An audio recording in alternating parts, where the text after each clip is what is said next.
So that goes into Salim Khan's question. He's interested in your take on what it would take to have a working quantum computer. So do you think it will be this further understanding of these Bose-Einstein condensates? Well, a quantum computer goes beyond silicon. Yeah. So, for example, some of my friends who work on robots say that since silicon power doubles every 18 months, by 2050, we're all going to be in zoos. Our robot creations will throw peanuts at us and make us dance behind bars, just like we make bears dance behind bars today. Right. Wrong. There's a problem. Okay. By 2020, we will exhaust the power of silicon, as I mentioned, and it's not clear whether robots will be super powerful by 2050 because Moore's law is going to collapse. Right. Quantum computers, however, are not ready for prime time yet.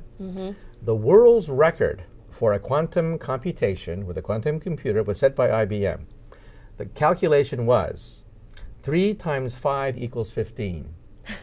That's the world's record, even today, for a quantum calculation. Why is it so important? That calculation was done on atoms, individual atoms, all vibrating in synchronization. The tiniest vibration, cosmic rays from outer space, could ruin the coherence, and your calculation is out the window. Right.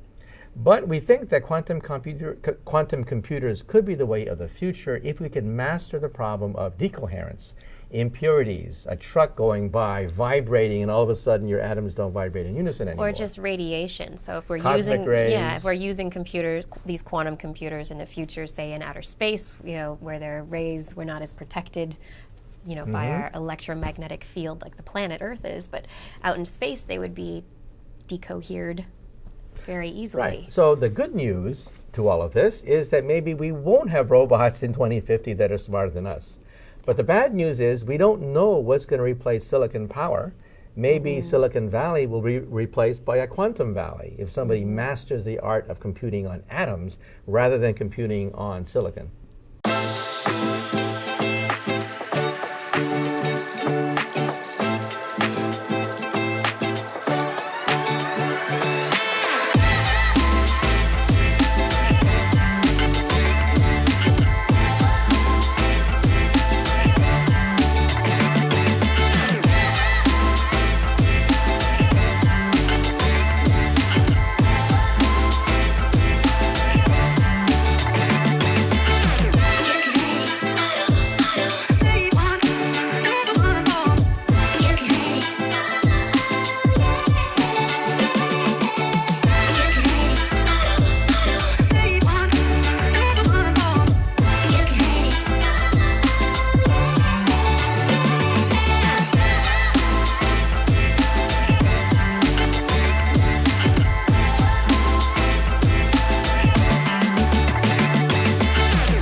All right, well, welcome to part 6.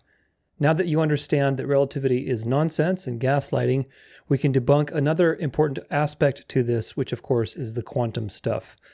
Today we're going to be focusing on quantum computing, quantum mechanics, and just quantum nonsense in general and why it is nonsense, just like relativity. Of course, quantum stuff came out of relativity, and you know that today it is very ubiquitous in our environment. It's very important that you don't feel overwhelmed with this, just like we talked about last time. You don't have to understand everything in this particular section or these videos to understand what they did with quantum mechanics and why it's wrong. Very simple, because it's just an inversion. And we'll prove that, hopefully, very easily, just like we did with relativity. They like to hide behind equations and complexity and philosophy, really, and conjectures to make you feel stupid, that you're too stupid to understand, you're too ignorant, you just don't get it, when in reality, it's just nonsense. Like we said last time, Einstein basically inverted reality, and so I'll give you another relevant example of an inversion, because anytime you invert something, you have to make even more lies and effort to try to keep that inversion alive. This may seem unrelated, but I think it's related in principle. The transgender movement today, you see a lot of people doing it, and unfortunately it's just gotten really popular, especially with kids, to mutilate themselves and to go on hormone replacement therapy and so on. And then you see people who've come out of that and are speaking out against it, and God is using them as a voice. And it's just so sad. It's so sad because no matter how many hormones you take, how much makeup you put on, you're never going to change what God made you as. There is an objective reality. It is not you get to be whatever you identify as. You are either male or female. And for some of us, that is a challenge. That is your cross to bear, is accepting the body you've been given and the sexuality you've been given, and maybe struggling with same-sex thoughts or whatever else, or feeling like you should be a different gender. Those are temptations from the devil. But nevertheless, there is an objective reality. The whole, like the movie by what's his name? I forget his name now, but What is a Woman? By Matt. Is it Matt? I think it's Matt. Matt something. Anyway, What is a Woman?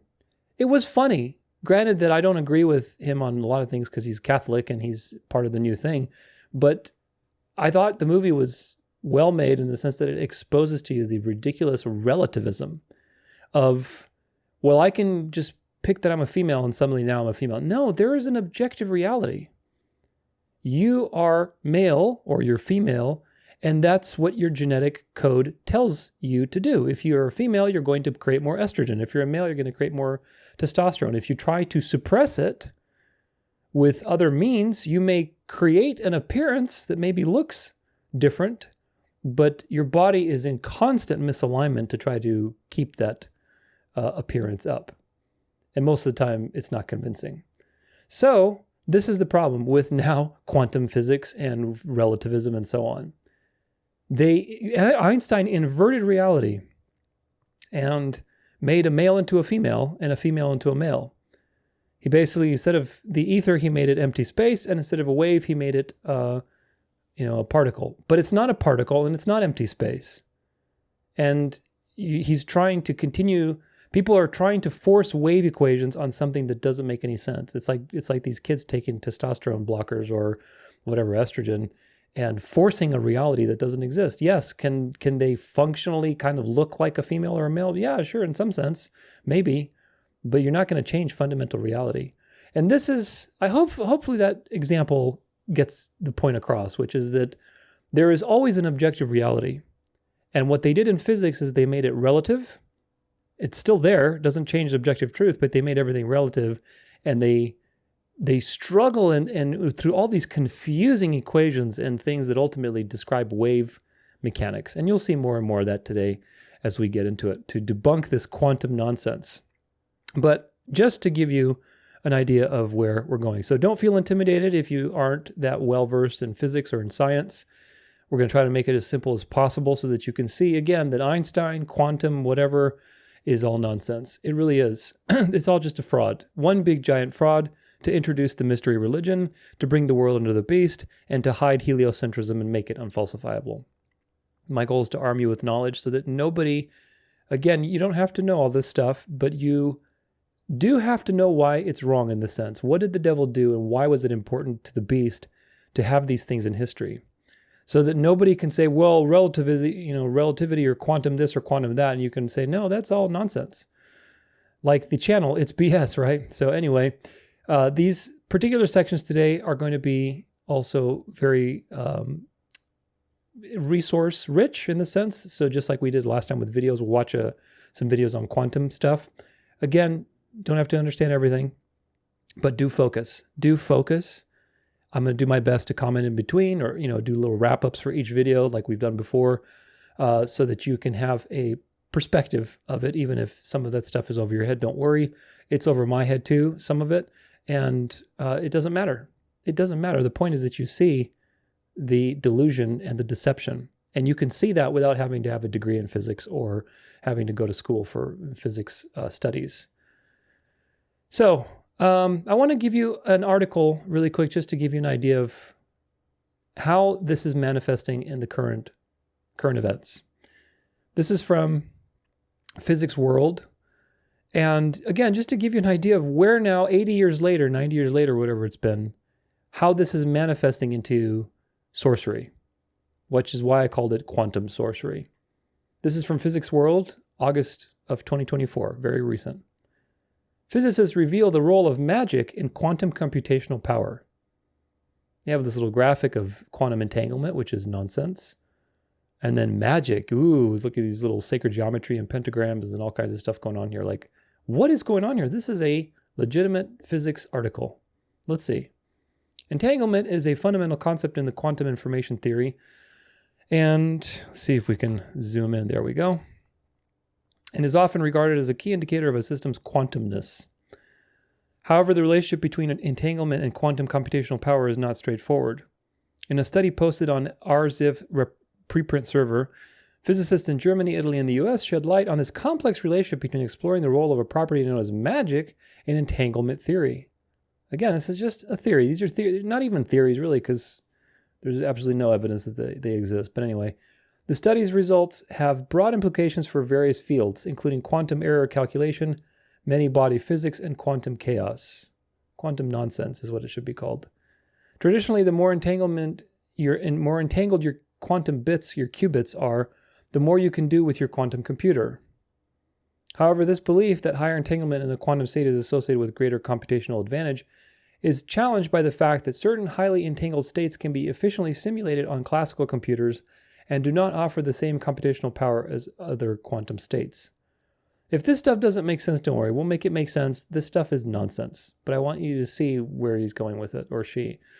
These states are often generated by classically simulable circuits known as Clifford circuits. To address this discrepancy, researchers introduced the concept of magic, quote unquote. Magic quantifies the non-Clifford resources necessary to prepare a quantum state and thus serves as a more nuanced measure of a state's quantum computational power. We introduced the concept of magic, and of course they tell you how to apply this and what is magic to them and so on and so forth. But are you kidding me? This is mystery religion stuff, folks. This is where we're at. And there's many articles like this. If you have been involved in the New Age, then you know exactly how quantum anything has infiltrated New Age and given it a sense of justified existence. Because look, science proves New Age principles. Oh, all this old stuff of sorcery and manifesting all you want with your consciousness, now even science proves it. And the New Agers are all about it. And of course, I was all about it too when I was in the New Age, because I thought, look, science is agreeing with spirituality. There's no more divide. And that's exactly what they want you to think. Remember, things were separated and now they're integrating. The truth is that you have a sovereign God and all things happen for his glory. Everything is directed by him. Everything is in control by God. And of course, there's secondary causes, primary and secondary causes. We've talked about that on the show, and we will talk about it again in the Salvation series. And if you don't understand primary and secondary causes, you'll fumble over the problem of evil and God's sovereignty. But nevertheless, God is sovereign. The ultimate primary cause is God, because he's the creator, he's the author. The lie, the mystery religion, tells you that you can be like God. You can co-create reality. Reality is a result of your input. And the secondary cause, which is you, is actually the primary cause. You can be like God. Quantum mechanics is about returning modern atheistic science back to alchemy, spiritualism, and ultimately sorcery. It is not true. It is rather about creating a mindset in the people and fusing all of these disciplines into one moral reality. Now, I want to talk really briefly about science as a Judas goat. I've talked before about people like Russell Brand, Candace Owens, Jordan Peterson, all of these people who, Jordan Peterson at the time of this video isn't converted yet to Catholicism, but he's coming. But all these other people, they basically get a sector of the market. Or, for example, RFK and Trump. RFK was all against Trump, had nothing but, things to say against him. And then he ran for a little while, then he flipped, and now him and Trump are best buds. Now everybody come on, vote Trump. I mean, it's just so obvious. If you've studied these things long enough, what they do, they create, because if you have just one person or one thing, it's easy for people to oppose it. And again, this goes back to the Reformation and how learning against learning works. The Catholic Church realized that people were rebelling against the system, so they had to basically create an echo chamber.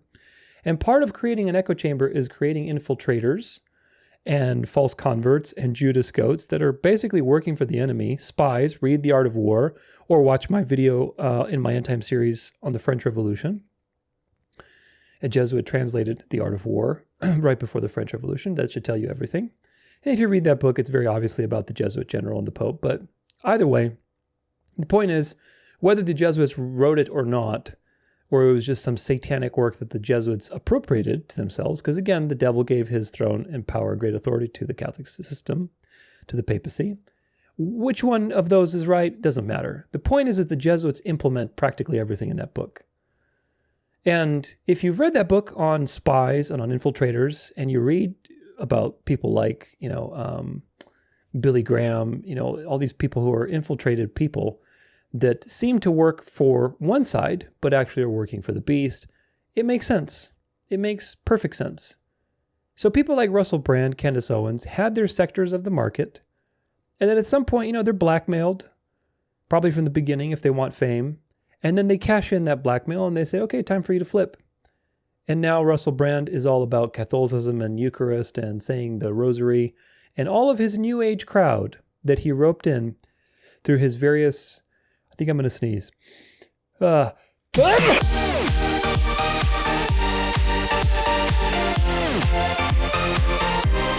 Okay, I think I'm done with that. But so much dust. I'm not allergic to anything, but there's just so much dust in this place where I live, Phoenix and everything. Anyway, Russell Brand, that's what we were talking about. Russell Brand basically now is all about the beast. And so is Candace Owens. She was very much neutrally religious, but she was very much into politics and, the face of black conservatism, so to speak. Once that was complete, now, okay, flip you and turn Catholic.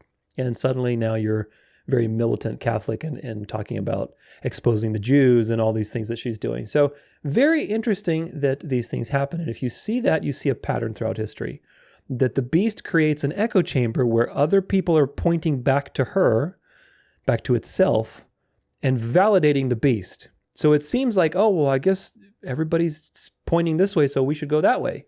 That's what's happening. They're creating an echo chamber. So now, that concept, apply it to science as a Judas goat. Science was designed to challenge religion just like communism. Communism was created by the Jesuits. It was practiced by the Jesuits for 150 years in their reductions in South America before they did the French Revolution and they started atheism and everything else and propped up Karl Marx and Engels, who was a Jesuit very likely. So either way, communism was created to make religion look good, to make the church-state system that the papacy enjoyed look like a reasonable option.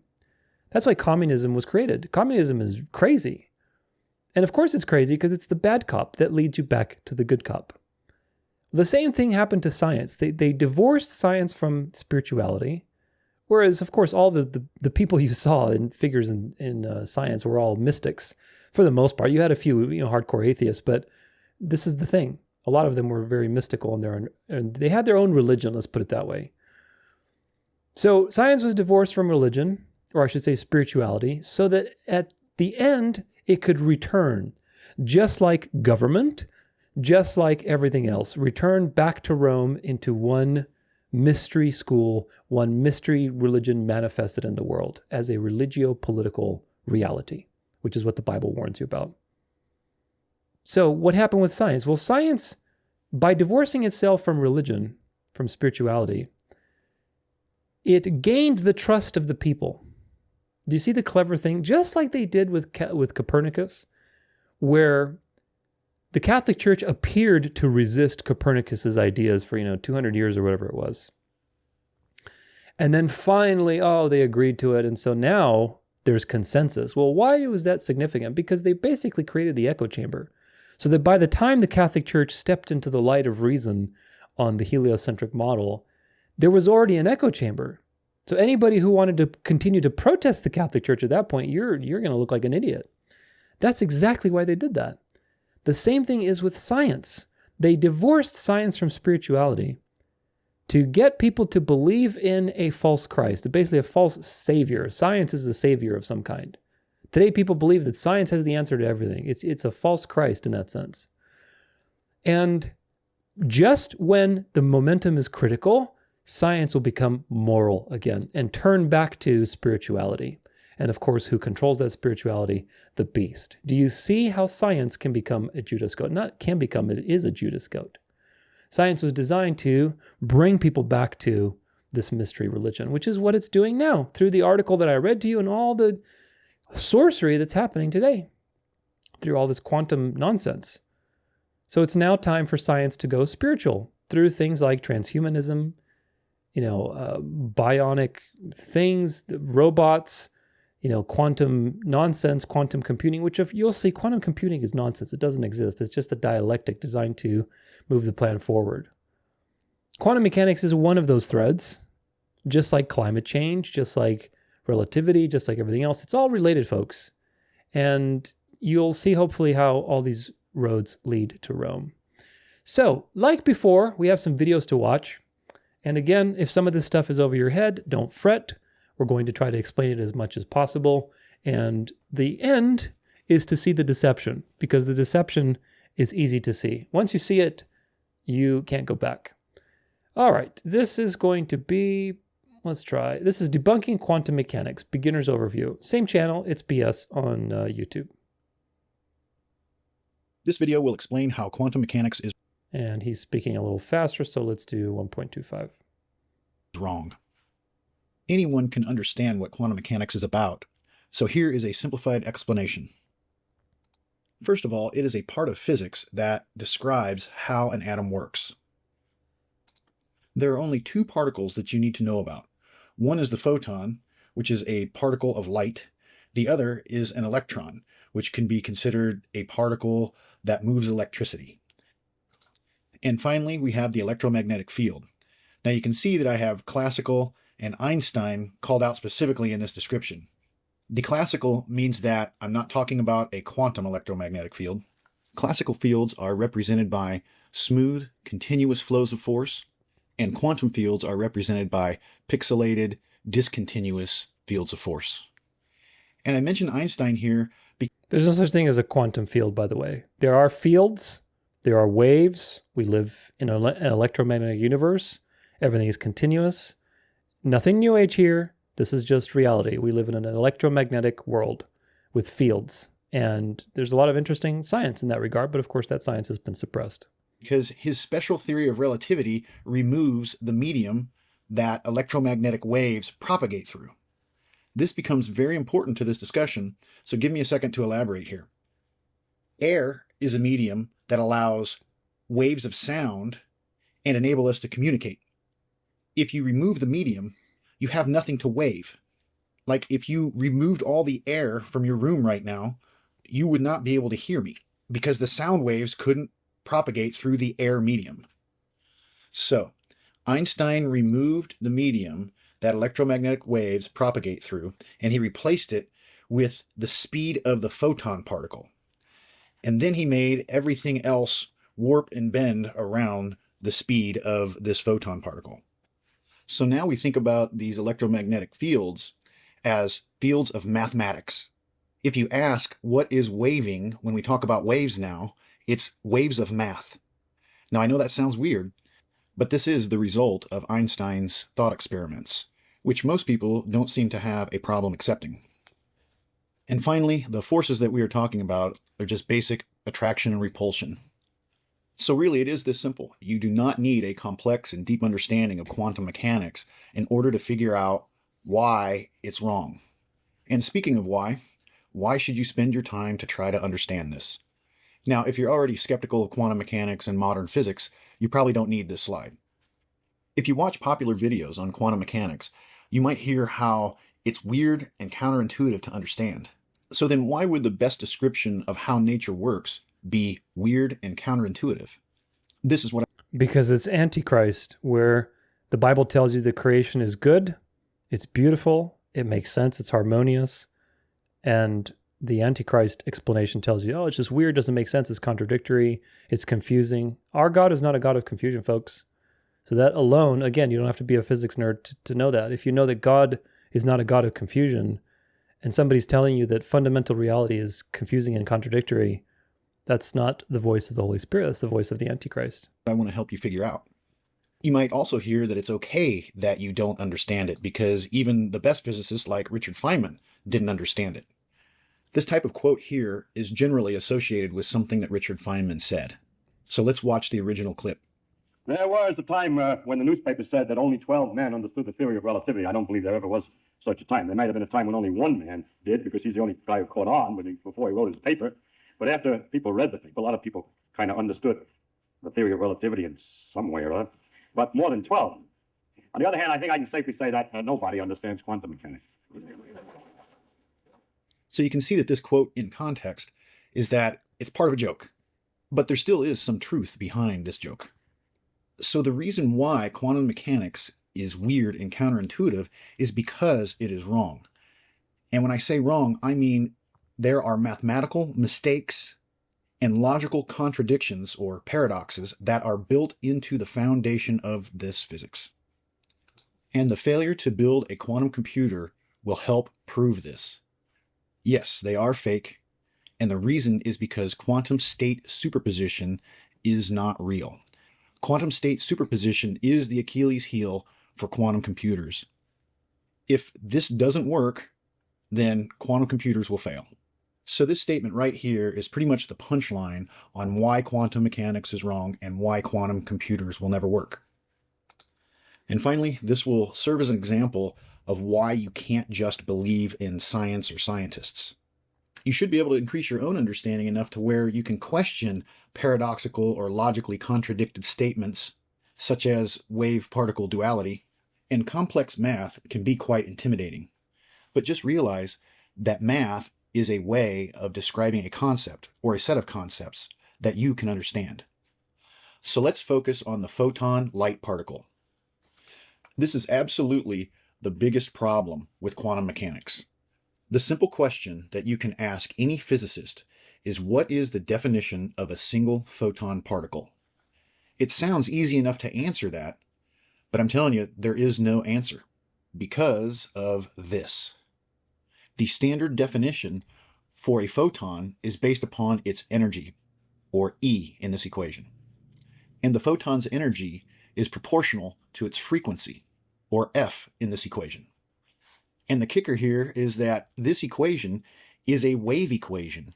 It describes the behavior of waves and not a particle. I think he got that one from Max Planck, or was it Lorentz or Planck, or one of those people he got it from. So this is where wave-particle duality comes from. We're thinking about particles, but the math is using wave equations. Now let me show you how to illustrate this using a 3 Hertz frequency example. Anyone can draw a visual representation of this wave equation. You can see we have 0 to 1 second represented on the x-axis. Instead of looking at this as a mathematical sinusoidal waveform, we can easily visualize it as waves of water. The x-axis would represent the surface of the water if it was calm and there were no waves. You can see the 3 wave peaks that happen within the 1 second period of time. So water is the medium that has been disturbed, and the effect of that disturbance are these waves. So now we have a frequency of 3 waves in 1 second of time. In other words, 3 Hertz. Now the 3 Hertz frequency needs to be multiplied by this letter H. So let's put an H by each one of these wave fronts. So each one of these H's represents the energy of each one of these waves. To follow on with our water analogy, I put them by the wave front because when we get hit by waves of water, we can feel the energy of the wave itself.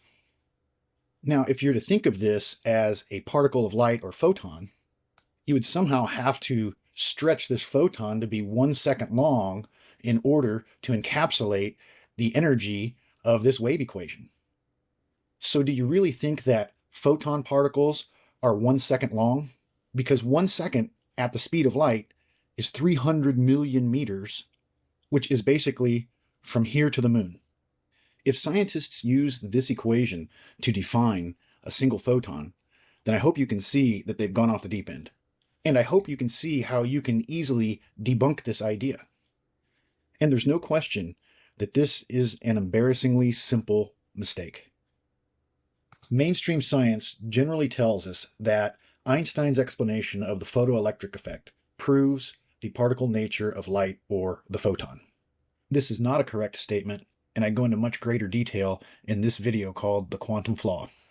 And around the 3146 time frame in that video, I specifically start talking about the photoelectric effect. Here is a real quick summary. We just learned about the problem with this photon energy equation, in that it is a 1-second wave equation. When certain frequencies of light are shined onto metal, then electrons are ejected from that metal. That's the photoelectric effect. The problem is that the photoelectric effect happens right away without delay. And you know, in order for the photon energy to be created, it takes 1 second worth of time because it's based upon this frequency term. That's a huge contradiction. This is Albert Einstein. It's a contradiction because the equation for E equals hv is based on, it's a wave equation. Frequency, hertz, is our waves. They're not particles. And yet Einstein is trying to appropriate it to particles. So you have all sorts of contradictions that happen as a result with reality, like the photoelectric effect, which is instant. It doesn't happen after 1 second of the photon being generated. So all you have to know is that there's a lot of contradiction when it comes to Einstein's theories. 1905 photoelectric paper. In this third paragraph, this is where he starts to talk about wave-particle duality. He says the wave theory of light has proved itself splendidly and will probably never be replaced by another theory. But that wave theory may lead to contradictions when applied to the phenomena of production and transformation of light. This is where the particle... So he admits it. What he just showed you is that Einstein admits the contradiction. Nature, or photon of light, comes into play. So then the simple question would be, if light is produced in discrete chunks, then when or how does it turn into a medium for waves to propagate through? I've not been able to find an answer to that, and I'm not sure it exists. So you can see the duality this sets up. In other words, light acting like a wave through a medium versus a particle projectile of light, which are not compatible with each other. And then a few months later, in 1905, Einstein released this paper, which is now considered special relativity. In this paper, he talks about the light medium that is required for wave theory, and then he takes it away with this theory. He says the introduction of a light ether, or that is what they called the light medium, will prove unnecessary. So in one paper, he says the wave theory of light will probably never be replaced by another theory. And then a few months later, he's changing the wave theory of light by removing the medium for which light propagates. And he replaces it with his own theory based upon the speed of the photon particle through empty space. And then that leaves the wave theory of light with a medium of mathematics. We're now waving mathematical fields. What the heck is he trying to do here? But that's wave-particle duality. It's confusing. Okay, so the last thing I want to mention is the 1923 Compton scattering experiment. And it definitely is a very compelling experiment for the idea of a photon particle of light. I don't have anything further to say about Compton scattering because I have not spent time with this experiment yet. But an experiment that anyone can do is the double slit experiment, and this is the absolute best experimental evidence against the existence of photons. So here is the basic setup for this experiment. We have a red laser pointer and a diffraction slide. The red laser pointer is a 650 nanometer wavelength. The diffraction slide was purchased from Amazon and is made by 3B Scientific. And here's a close-up of the diffraction slide. So now we can see the wave interference pattern that is created when the coherent light source, or the laser, is shot through this diffraction slide or through the double slit. You have the highest intensity light near the middle, and then you can see the bands of destructive interference where there is no light. So these waves interfered with each other and canceled each other out. and then bands of constructive interference where the light waves add to themselves. So light being a wave through a medium, which causes an interference pattern, explains this experiment logically. It only gets weird when you add in Einstein's confusion around photon particles and the illogical concept of wave-particle duality for light. So let's go ahead and play along with the idea of the photon particle applied to this experiment. There are plenty of videos that already go into detail about the double slit experiment, but this Dr. Quantum animation seems to be a very popular one. And you can see right here, if you are shooting the idea of photon particles through the double slit, you would end up with 2 dots or 2 bands as shown here. This double slit experiment is very commonly cited by people, but they don't realize that it actually refutes quantum mechanics. They say that, oh, it proves quantum mechanics. No, it doesn't. But when you do the experiment in real life, you don't see the 2 bands of these photon projectile particles. So then how do you explain photons making this interference pattern?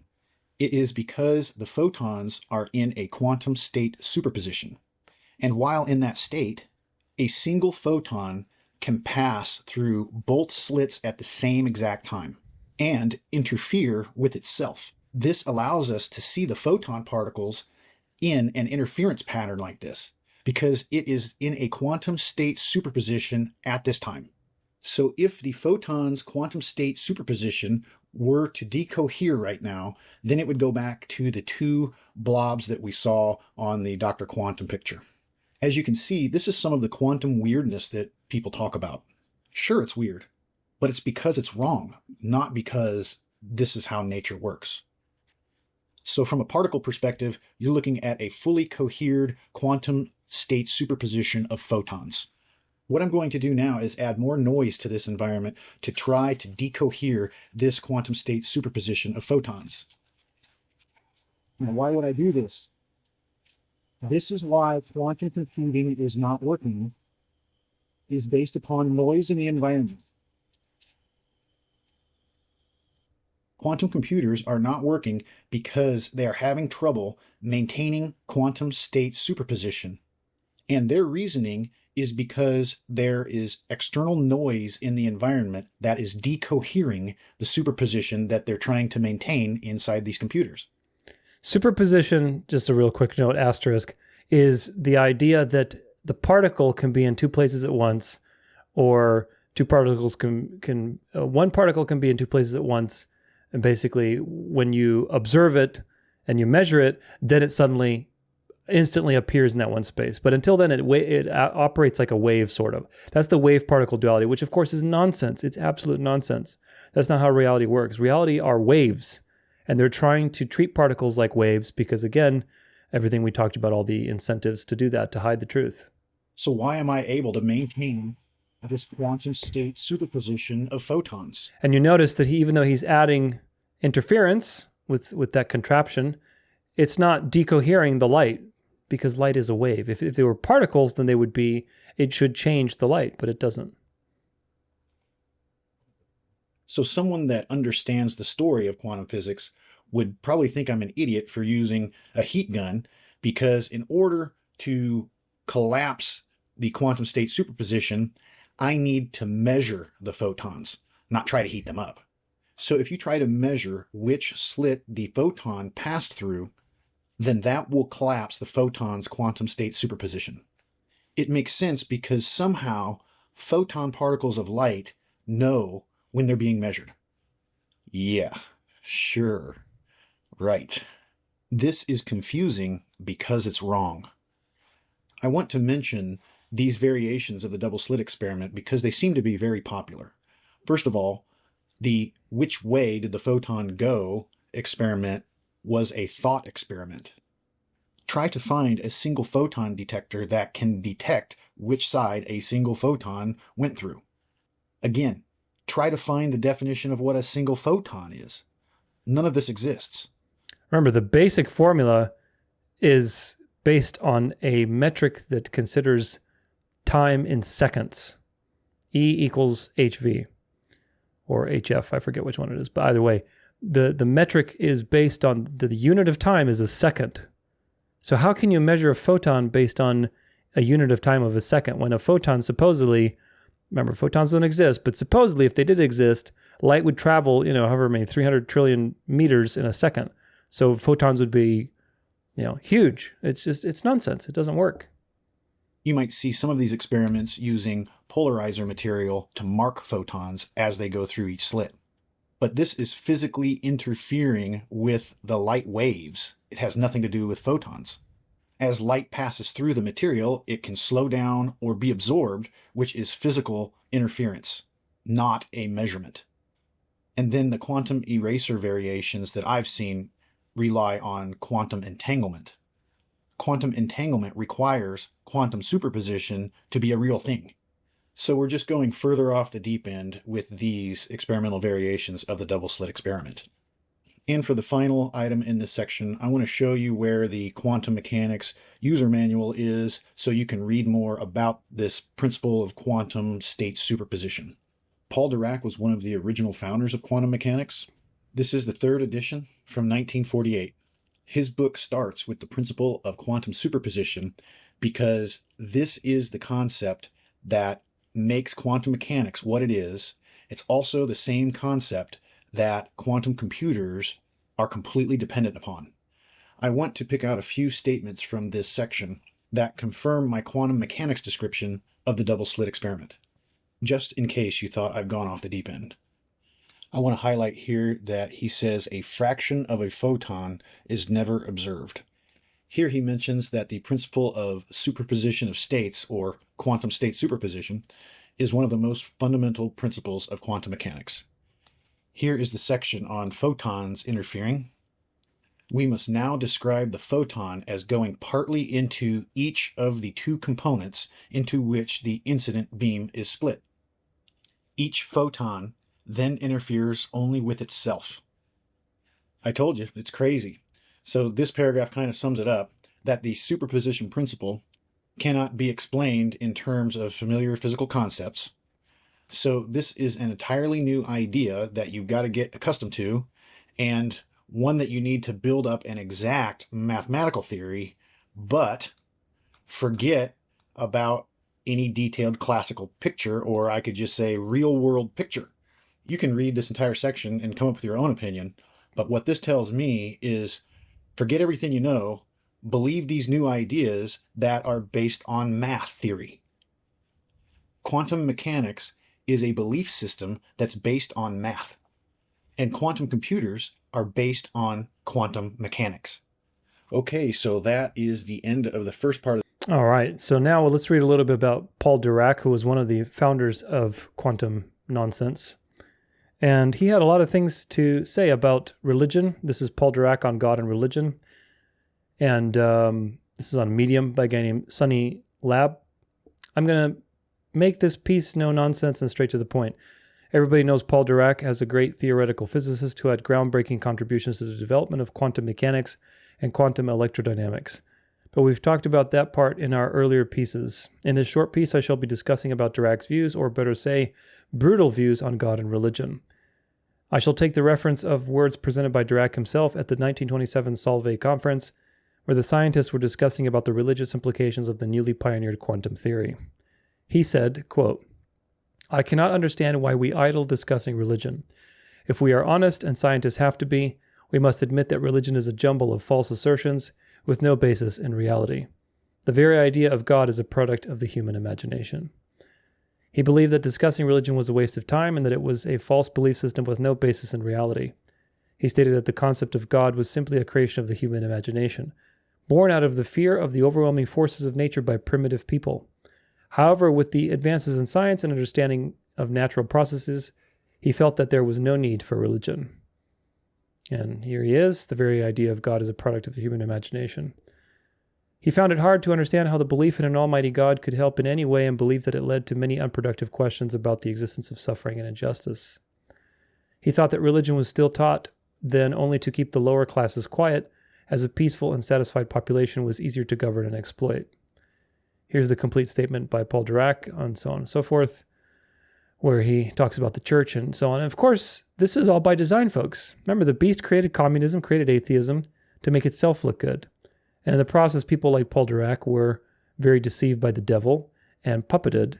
And it's funny that he says that, religion, of course, religion is the devil in that sense, but spiritual belief in God is not a mishmash. It's not a figment of the imagination. But quantum mechanics is, and he devoted his life to that because he was obsessed with math.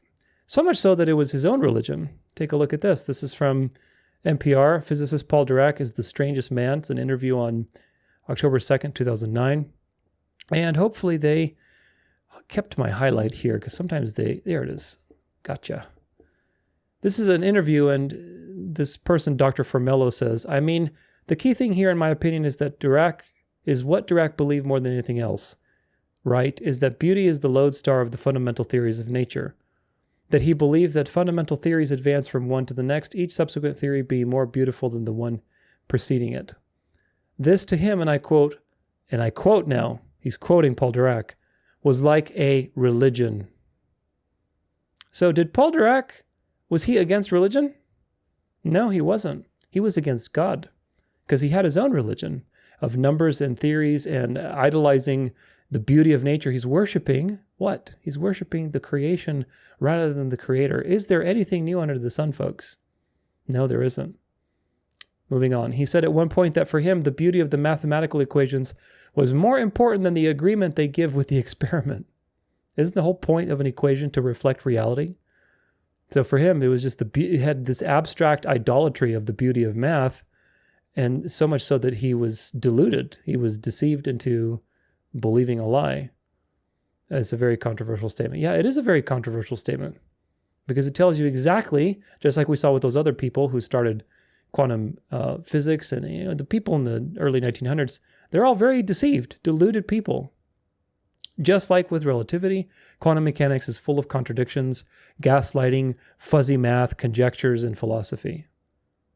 The equation for the photon is based on wave mechanics, meaning mathematics that describe the propagation of waves through a medium, which is true. We live in a universe that is very energetic, electromagnetic, has a lot of waves of different things and frequencies flying around. Wave mechanics are true. And so they appropriated that math to a conjecture, which is that light is actually an electron and photon are particles. They're not waves through a medium. Because again, if they kept the medium, then that points you to a motionless earth, which points you to the Bible is true, which means you have to be accountable to God. And so they can't stomach that idea. So of course, they have to invent all of these conjectures. You saw how much animosity Paul Dirac had against God, and yet he had his own religion, didn't he? And that's the thing to understand about these people. Remember that Einstein got rid of the ether and created empty space. So he had to make light into a particle for it to work, to do something. Otherwise, there's no solution to light. And yet the particle, the photon, is calculated using wave mechanics and equations, which makes no sense. It's contradictory and it's confusing. Just as before, Einstein contradicts himself all the time. Just as how Einstein contradicted himself in his papers, you'll see these people contradicting themselves all the time. Again, Paul Dirac was all against religion, and yet he literally says, and he quoted the guy who was quoting him, that math was like a religion to him. So obviously he had his own religion, but he was against something in particular, which of course he was against God. He was a bitter atheist. And again, who knows if he was a secret society member or not. It doesn't matter, folks. It really doesn't matter. It'd be interesting to find out, but it really doesn't matter in the end because they were puppeted by the devil. Now, the double slit experiment, which a lot of people bring up and say, well, what about the double slit? And you'll see the double slit everywhere. The double slit is the thing that everybody brings up, as well as Schrodinger's cat, which we'll look at that as well, which is totally misinterpreted. Just like all of these things like Airy's failure, Sadniak's experiment, Michelson-Morley, that you read on Wikipedia how they spin it to forward their agenda, just like that. The same thing is with the double slit experiment. We see constant misinterpretations of science and an inversion of the truth to spin it in one direction over what it actually is describing. The double slit experiment actually refutes the photon theory, and therefore it refutes quantum mechanics, because it's not photons that are creating that interference pattern. It's waves interfering with each other constructively or destructively. And if you don't know what that is, don't worry. Basically, when you have two waves and they're and they're crisscrossing. You can try this in like a pool of water that's still, if you have a pool at home or something. I know here in Arizona we have pools, so it's fun to see waves propagate, like if you drop a little something in there or whatever. But you can take two rock, or you can just take a rock. Obviously, you see how the waves propagate. It creates a wave, right? A circular wave. Well, if you drop two, rocks on different sides, those waves would eventually interfere with each other. And in some places, they'll cancel each other out. And in some places, they'll make constructive interference and grow in amplitude. And so this is what happens with all waves, sound waves. For example, like when we do sound recording, we have to cancel out the noise, right? Because the noise, the background noise, interferes with what you're trying to record. And so this is just common way that nature works, is with waves and in constructive and destructive interference. The double slit experiment proves that this is the case. It does not prove that the photon, or that light is operating according to a photon. It's a wave. But the problem is, it's not what you've been told. They're telling you something completely different about the double slit experiment. It's, first off, most of them, because there were a lot of double slit experiments, most of them were thought experiments, which goes to show you that this is all just in the realm of theory and math and probabilities. It's not at all actual science. But the double slit experiment, like the one that he reproduced in the video, was done. And by the time it was done, you have to understand that by the time it was done, and they saw these interference patterns, people were already very deceived by Einstein's relativity gaslighting and believing that light must be a photon. And so if you're believing, again, just like if you believe relativity, there's no way that you can falsify heliocentrism. You can't, because you can't prove that there's an objective frame of reference, of rest, and so therefore it could be true that the Earth is moving. Of course, it's not. But that's what happens. Once you get the first lie in, then the devil can just pile them on afterwards, and that's why you have to reject these things and reject the spell. So just like that, another part of relativity is that light is a photon, not a wave.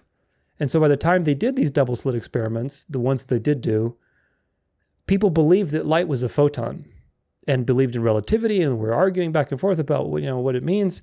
And so imagine you see something happening like a wave. Your senses tell you it's a wave. It's interfering constructively and destructively, just like every other wave in the universe. But your programming is telling you, oh no, that's a photon. So instead of pursuing the truth and finding the truth and saying, okay, well, this is just a wave, they pursued the error and created more mathematical conjectures and philosophical conjectures to justify what they're seeing.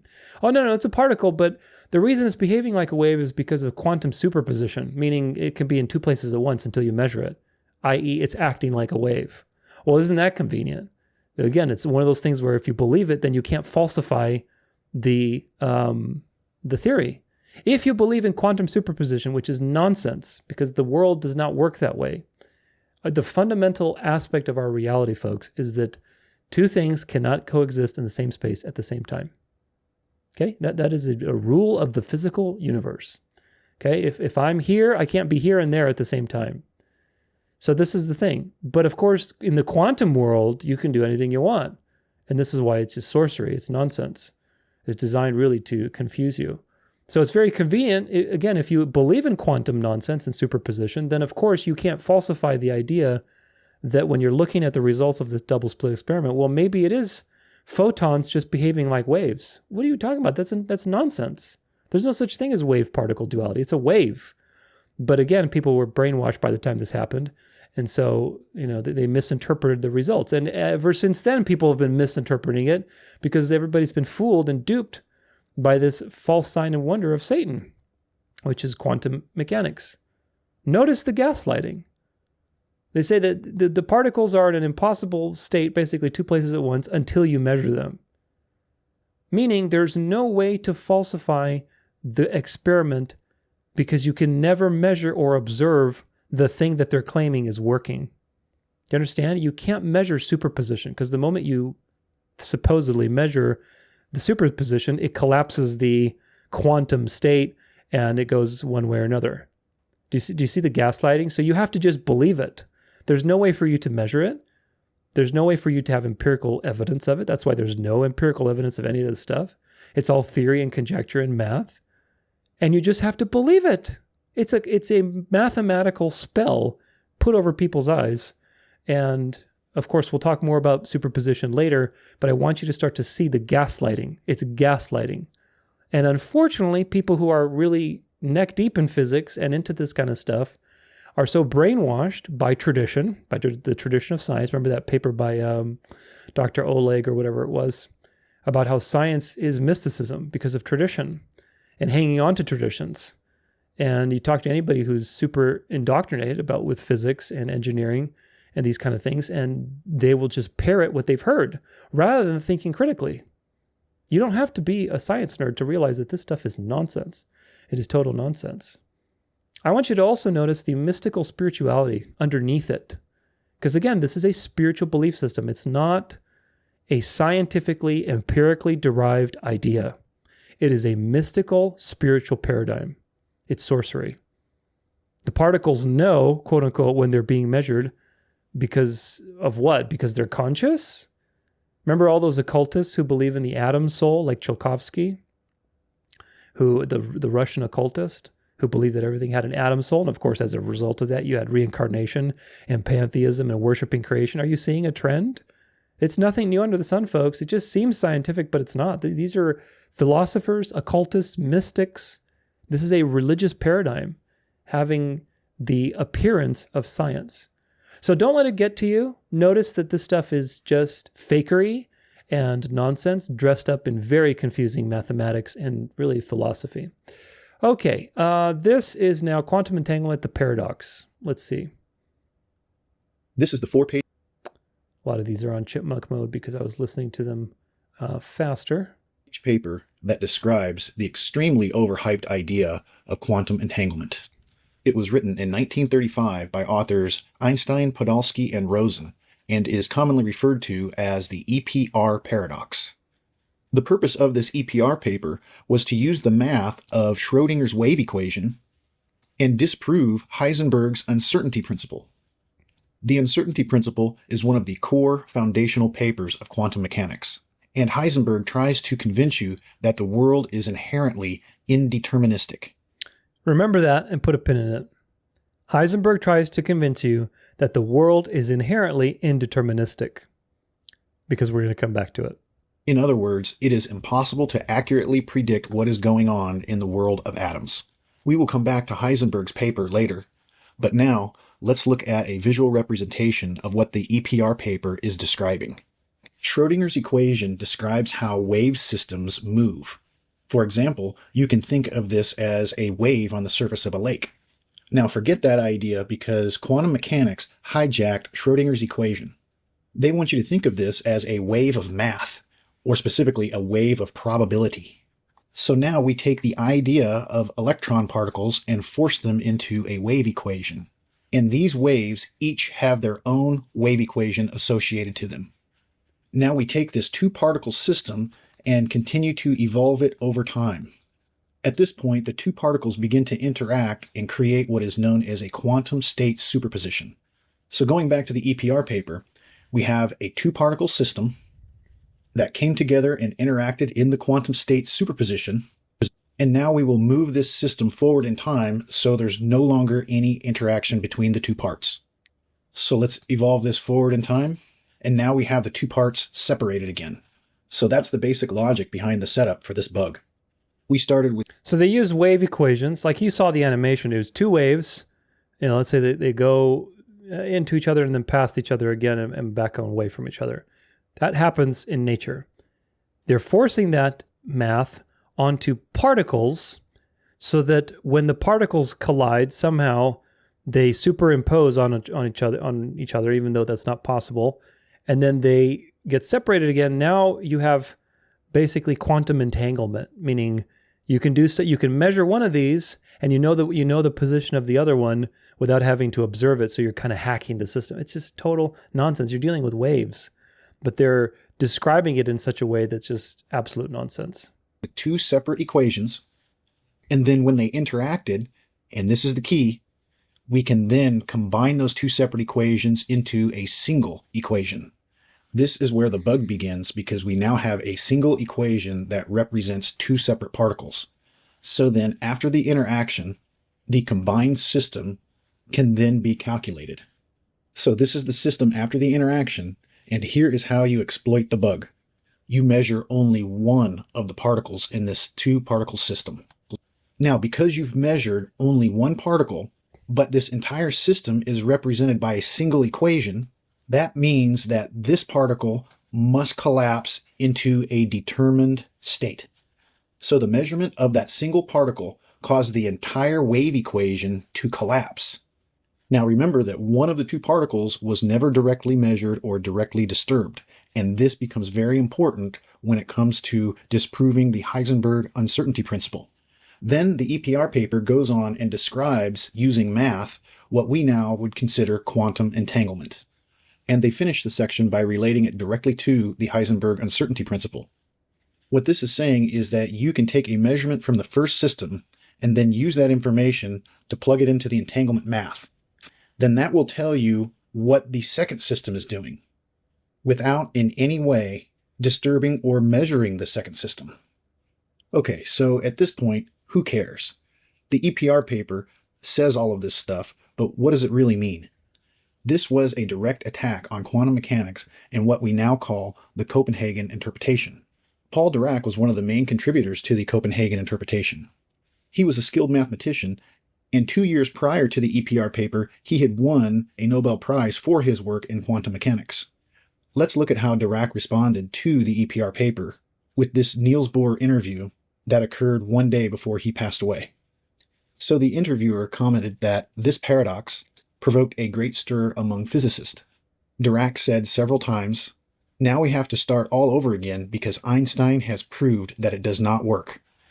He also mentions that Heisenberg tried to write something to refute Einstein, but he made an error and therefore had to give it up. And he says it again and calls Heisenberg's attempt nonsense. And remember that Heisenberg wrote the uncertainty principle paper that is being directly invalidated by the EPR paper. And again, the question was asked, did Dirac think he had to give up quantum mechanics? Then Bohr replied, yes, at that time, but they had to convince him otherwise. So the EPR paper meant serious business. You had two of the mathematicians that founded quantum mechanics, and neither one could refute the EPR paper. At this point, the popular science stories will generally send you down the path of the great Bohr and Einstein debates. But the EPR bug is telling us that there's a problem with the uncertainty principle. Another name that Heisenberg wanted to use for this paper was the principle of indeterminism. In this paper, Heisenberg is trying to convince us that the quantum world cannot be determined by this type of continuous line, and you have to look at it as discrete points. But why is this? Heisenberg justifies this by discussing the problems of using a light photon to measure an electron. So at the instant when you try to measure the exact position, the electron undergoes a discontinuous change in momentum. So the more precisely you determine the position, the less precisely the momentum is known. In other words, if you know the exact position, you cannot know the momentum, and that is the indeterminism. So back to the EPR paper, they are measuring the first particle, and that allows them to predict with certainty, using the entanglement math, the values of the second particle. So that's the killer. You know the values of the second particle without disturbing it.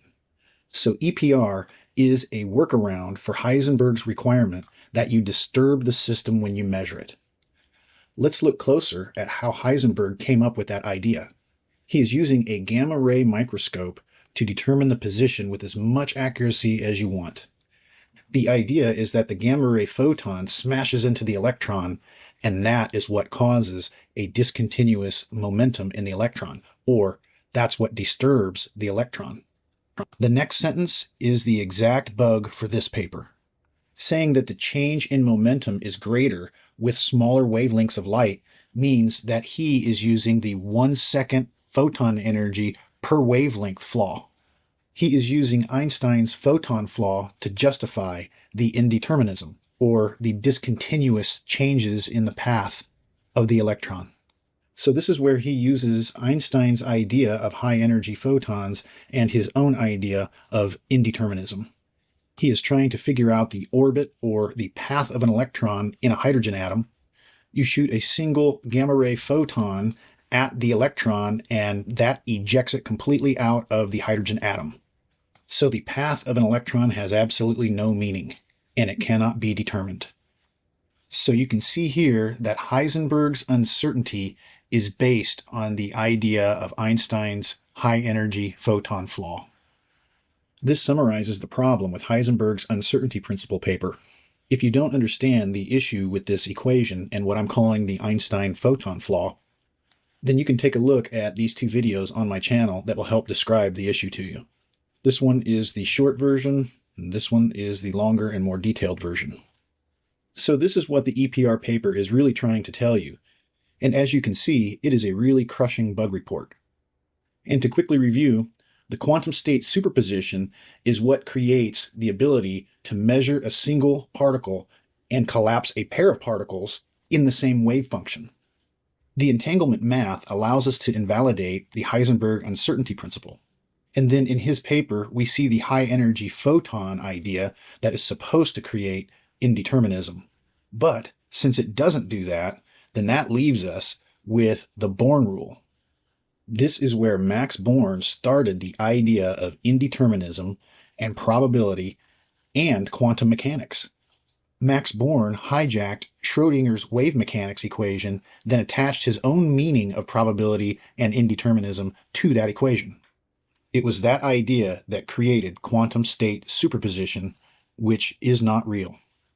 So the EPR paper exposed all of these issues and completely shuts down quantum mechanics. And finally, quantum mechanics is a pseudoscience based upon forcing the idea of material particles into equations that describe waves through a medium. And thanks for listening. So, remember those philosophers when they were the Platonists versus the Gnostics? There were two groups of philosophers and they were arguing about the monad and how it should be expressed and what does it mean and so on and so forth. They're both occult mystics arguing about different philosophies and trying to, one up the other. This is exactly what's happening with these physicists, folks. These physicists don't know left from right. And they are so confused and they're going from one to another. Max Born basically hijacked the wave equations from Schrödinger. And you'll learn about Schrödinger because he was an interesting fellow and his equations described reality. They're wave equations, meaning everything operates on some level as a wave, which is in and of itself very fascinating. But nevertheless, Max Born hijacked Schrödinger's wave equations. I forget the other guy's name, but he derived the theories using the photon problem, where you had the photon being based on the 1 second time rule. If you recall, E equals HV. So the photon being, a trillion meters across or something, that's nonsense. It's an error. And of course, all of that just trickles down. And so Heisenberg, he's the one who derived his idea of the uncertainty principle of the electron. Because remember, the photon and the electron both are inventions of these people. Electron, there's no such thing as an electron particle. As much as we all grew up with those little models, I remember in, not second grade maybe. No, because we weren't doing it in second grade, maybe like sixth grade or something. Sixth grade junior high, chemistry or something. I had to build a hydrogen atom with little golf balls or, foam balls or something. And, you're indoctrinated from a very early on age with this whole particle model of the atom, the planetary model of the atom. That way, when you learn about the Earth and the solar system, oh, look, it's all the same. One cosmology to rule them all, basically, the monad, the occult mystery religion coming to the forefront. The planetary model of the atom was developed by Niels Bohr, which was earlier on. It was like in 1913, and all these people were just assuming all these things. And Heisenberg was assuming that the electron is a particle because the way that he was doing his math was just like Einstein. So it's all just nonsense. And then, of course, they basically, in response to that and to Heisenberg's uncertainty principle, which already it doesn't make sense because it's derived improperly, as of all the things that we just covered, in order to fight back to his uncertainty principle that you basically can't measure the position or the speed of an electron. You can measure one or the other. You can't measure both at the same time because it's a wave, first off. But anyway, if it's a particle, which it's not, then you can't measure the speed or the position at the same time. That's the uncertainty principle. And so quantum entanglement, or the quantum people responded to that with quantum entanglement. Well, we just apply these wave equations because of the wave-particle duality, and so, the particles can superimpose, and then once they separate, you can just calculate one and you can know about the other without having to observe it. I mean, just nothing but conjecture on top of conjecture. And it's like this, the devil's playing a ping pong match with himself and using these puppets one against each other and creating a more and more ridiculous theory. And of course, today people think quantum mechanics is like the best possible explanation of nature. But again, is that really the case when the Bible tells you that God is not a God of confusion? Sure, there are mysteries that we don't understand, absolutely. But God is not a God of confusion. You don't look at the mystery of life and say, gosh, that's confusing. You look at the mystery of life and say, wow, that is just a marvel. I can see all these little cells moving around in my blood. I can dissect a cell and see all the components of it, but I really don't understand how it works. I don't understand how all these inanimate things like proteins and lipids and, structures suddenly come together and they form a living little machine that reproduces. What makes it do that? That's really fascinating. That's a mystery. It's not confusing, but it's a mystery. So this is the point, folks. These people are inherently antichrist. But either way, none of these things are real. They're just like, the Gnostics. Again, the Gnostics were obsessed with the spirit realm. The Platonists from Plato were obsessed with the abstract realm of numbers and the Platonic solids and all this stuff. And so instead of the spirit realm, instead of the Platonic realm, they have they have basically directed all of their focus towards the mathematical realm. Everything to them is math and probabilities and theoretical things, but none of these things are real. It's just an imaginary realm. It's just modern day Gnosticism is what it is, dressed up in calculations and science, and it's not really science, but it looks like science. Einstein, Heisenberg, and all these people, and Bohr, they just ripped off things from other people. Einstein, you saw, ripped off quite a lot. Heisenberg used Einstein's faulty math. The other ones, I forget who, but they ripped off Schrodinger's wave equations. They applied it to the quantum ideas. And so they're using wave equations to describe waves, but refusing to call them waves, because if they did, it would destroy the whole heliocentric model and the whole model of cosmology that they have. So they're doing this backwards way of doing things, refusing to call a spade, and still using spade math and just basically gaslighting you in the process. Obviously, it doesn't work to use wave equations for particles. It doesn't work to do that. They're two completely different things. They're opposites. So you have to invent conjectures that have never been proven, and they can't be falsified if you believe in quantum superstition, like quantum superposition. It should be called quantum superstition. But again, if you believe that, then you can't falsify quantum mechanics, because you can never measure a superposition in a particular particle. You can't measure that. The moment you measure it, supposedly it collapses the particle. So you have to just believe that it happens. Well, how do you know that it exists if you've never measured it? That is the most anti-science thing that you could do, is believe something that you have no empirical evidence for. That's not scientific at all. But that's wave-particle duality and quantum superposition. In other words, a particle can be in two places at once, or two particles can be in the same place at the same time. They're superimposed on top of each other. That's nonsense. That doesn't work in the physical world. Works in the spirit realm, maybe, but not in the physical world. Again, the fundamental rule of the universe is that two things cannot fit in the same space at the same time. For waves, this isn't true, because waves aren't physical things. They're waving a medium. In a medium, the waves can have constructive and destructive interference with each other, but particles are things. They can't function like waves. They bounce off of each other. It's a particle. And so particles occupy the same space at the same time. They cannot be in two places at once. They can't be superimposed on each other. But you have a problem then, because all your math is wave functions. And so that's the problem. That's why they had to create all of this nonsense that can't be falsified if you accept it, to gaslight you into believing their system is real and they're doing wave math. This is why I call it sorcery and quantum sorcery, because it's just basically mathematizing witchcraft and misdirection and illusion and just all the devil's usual goods. In the spirit realm, things can be superimposed on one each other. If you remember the demoniac that Jesus exorcised, he said, "What is your name?" He said, "My name is Legion, for we are many." So you have a being speaking through this boy, but really it's a collection of beings speaking simultaneously. So that shows us that in the spirit realm, things can be superimposed on top of one another. We know in a somewhat related tangent that God is triune. He's one being existing multi-personally. However that works, we don't know, because we don't exist that way. We don't exist in the spirit realm. The spirit realm is very different. And so these people, again, that's why I call it sorcery, because these people are trying to basically create sorcery and magic and magical principles and spiritual principles using, math that shouldn't be used with something that doesn't exist. It's just nonsense.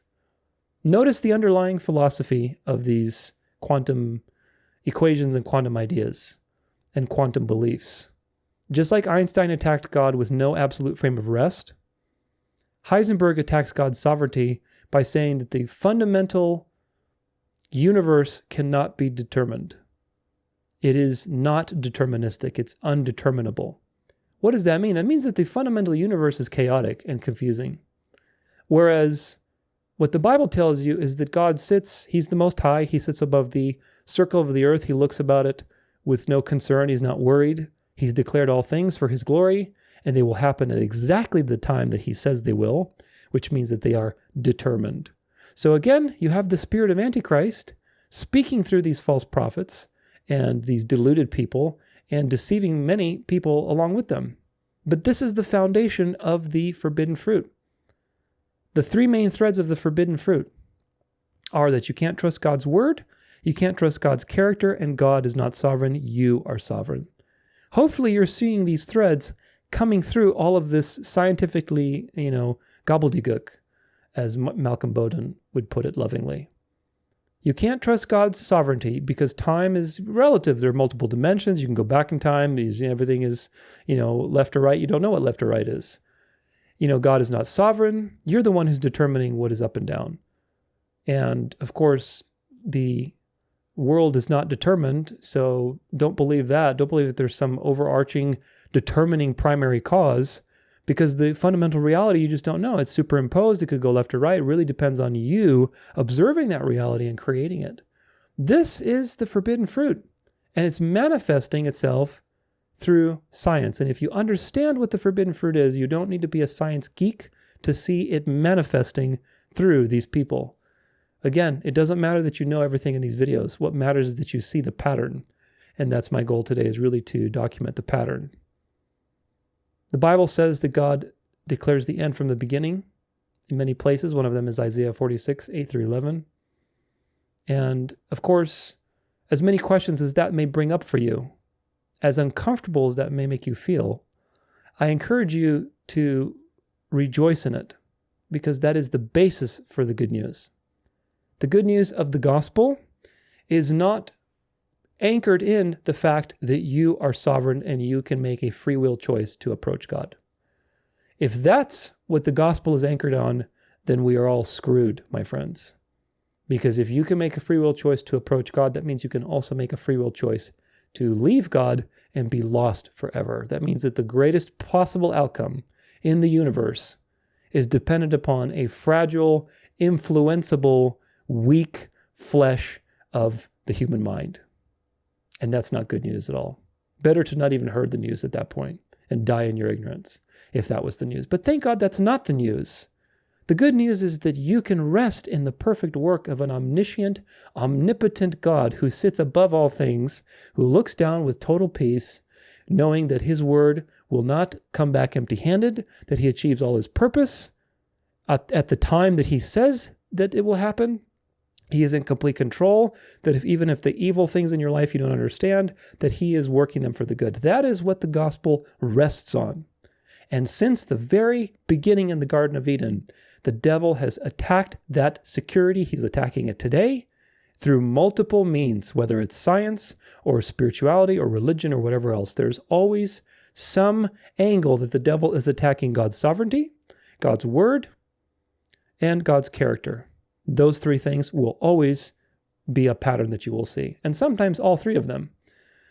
In this particular topic, a lot of it is having to do with God's sovereignty, that God is not the objective frame. There's no objective frame of rest. There's no objective sense of what's happening. It's all based on you. You're the one who's sovereign and who has to make a choice to ultimately do what is happening to manifest the outcome. So notice these patterns, because these people are antichrists. They say that God is not sovereign and that ultimately the only possible outcome is that you are sovereign. You are the one that has to determine reality. But the Bible says that you're nothing but a vessel, that God is the one who has determined reality and done so for his glory. So that's good news, because his glory is the most valuable and best possible thing. Therefore, you can rest in the outcome and you have an objective frame of rest. Does that make sense? So this is how the devil gets you. And you'd be surprised how all of these philosophies, from something that seems so obscure like quantum mechanics, have infiltrated reality with relativism, with sci-fi, with time travel, with the Mandela effect. So many versions of gaslighting and gaslighting people into all sorts of relativistic attitudes to challenge God's sovereignty, God's character, and God's word. Very, very important. I want you also to notice the bad science, consistently so. Over and over again, we see nothing but bad science. The EPR paper that was published was a workaround for them to basically use math and justify their bogus wave-particle duality and their quantum superposition ideas, which again, don't exist. They are conjectures created to deal with the problem of forcing a false view of the universe, i.e. particles, into wave equations. So they had to come up with wave-particle duality and quantum superposition so that they could basically, get around the uncertainty that Heisenberg created with his own flawed model of determining the movements of an electron, which again, electrons aren't particles. They're waves. It's a medium. It's an electromagnetic medium that is waving to create electricity and energy and so on, which again is very fascinating. People like Tesla studied these things. But of course, the rest, as they say, is history with that. You're just looking at waves that are continuous because that's the way reality works. It's not particles or a series of particles like I believe Heisenberg was trying to illustrate, which is just nonsense. Total nonsense. So we have two more videos. This one's about Schrodinger's cat, and this one's a little bit shorter, but it'll show you how, again, just how these people twist the truth. And today, nobody's the wiser today. All right, let's start right here. What is quantum computing? Yeah, so it's a proposal for a new type of computation, or let's say a new way to harness nature to do computation that is based on the principles of quantum mechanics. The problem with that statement is that quantum mechanics does not describe nature. It can't harness the power of nature because it is a pseudoscience. Now, most people tune out right here because they think that quantum mechanics is our best working theory. But what most people misunderstand is that we're actually using Schrodinger's wave mechanics and not quantum mechanics. And this is not my theory. Wave mechanics and quantum mechanics both use the same math, but quantum mechanics applies the complete opposite meaning to the Schrodinger wave equation. Okay, let me show you what I'm talking about. In 1933, Erwin Schrödinger won a Nobel Prize for the discovery of a new productive form of atomic theory. His Nobel lecture was on wave mechanics and not quantum mechanics. Now, Werner Heisenberg also gave a Nobel Prize speech the day prior because his prize was delayed by 1 year. He was one of the founders of quantum mechanics, and that is exactly what his speech was about. Now, back to wave mechanics. Schrödinger described quantum mechanics as point mechanics, or point-particle mechanics, which differentiates it from his wave mechanics. This idea just doesn't seem to get taught. Instead, wave mechanics is just the equation used in quantum physics. But really, wave mechanics is more than that. It's the actual competitor to quantum mechanics. The point particles of quantum mechanics collide in a completely different manner than when waves collide with each other. This type of interference pattern is created during wave collisions. See the, oh. Shoot. So how can a... Let me show you this wave pattern. This... See this? See how they interfere with each other? Some of them are constructive interference and some of them are destructive interference. This is what happens. And fundamental reality on an atomic scale is according to waves. And Schrodinger came up with a way to explain that. And of course, it was quickly twisted by the enemy, by the powers that be. And today, people just think Schrodinger's equations are quantum equations, but they're not. Schrodinger did not believe in quantum mechanics. He was actually the competitor of quantum.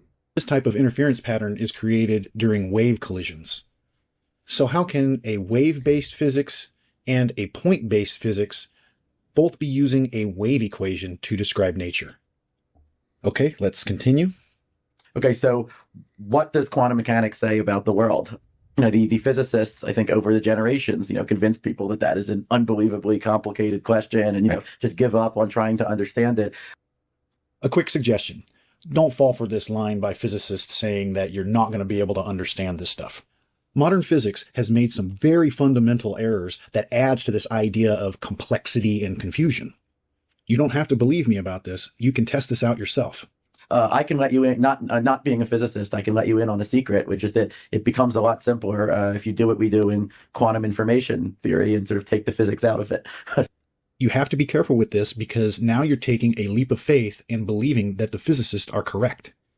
So the way that we think about quantum mechanics is sort of as a generalization of the rules of probability themselves. So at this point, computer scientists would be jumping straight into the math.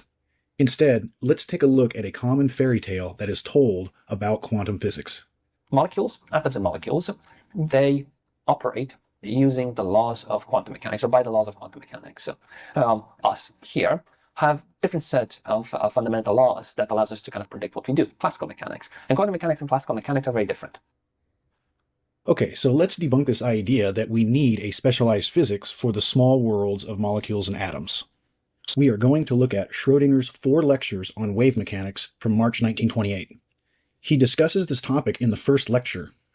Ordinary mechanics is only an approximation, which no longer holds for very small systems. But Schrodinger's description is different than what quantum mechanics says. Ordinary mechanics, or classical mechanics, treats many things as projectile paths and mass points. This would be just like the idea of calculating a baseball flying through the air. And specifically, when you are describing light in terms of a ray, which is like a straight line path, it becomes just an approximation and can work in the world of the big. But when things get really small, like within the atom, treating light with the ray method is of no use. So wave mechanics is what is necessary in the world of molecules and atoms. But here's the kicker.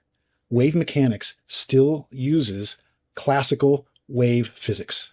Basically, he is saying that the requirement for the atomic world is to use waves. And the quantum theory guys were using mass points like electrons and photons, and paths like electrons orbiting around a nucleus.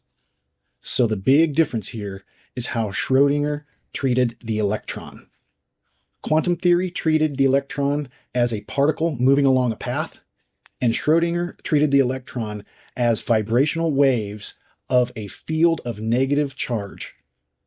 And by waving this electron medium, he is able to explain what we observe experimentally about atoms, and it's consistent with the classical electrodynamics of Maxwell. So just think about what Schrodinger did here. He just made quantum theory obsolete because his wave equation describes the atomic experiments. And he does this using classical physics. Okay, so here is a question for you.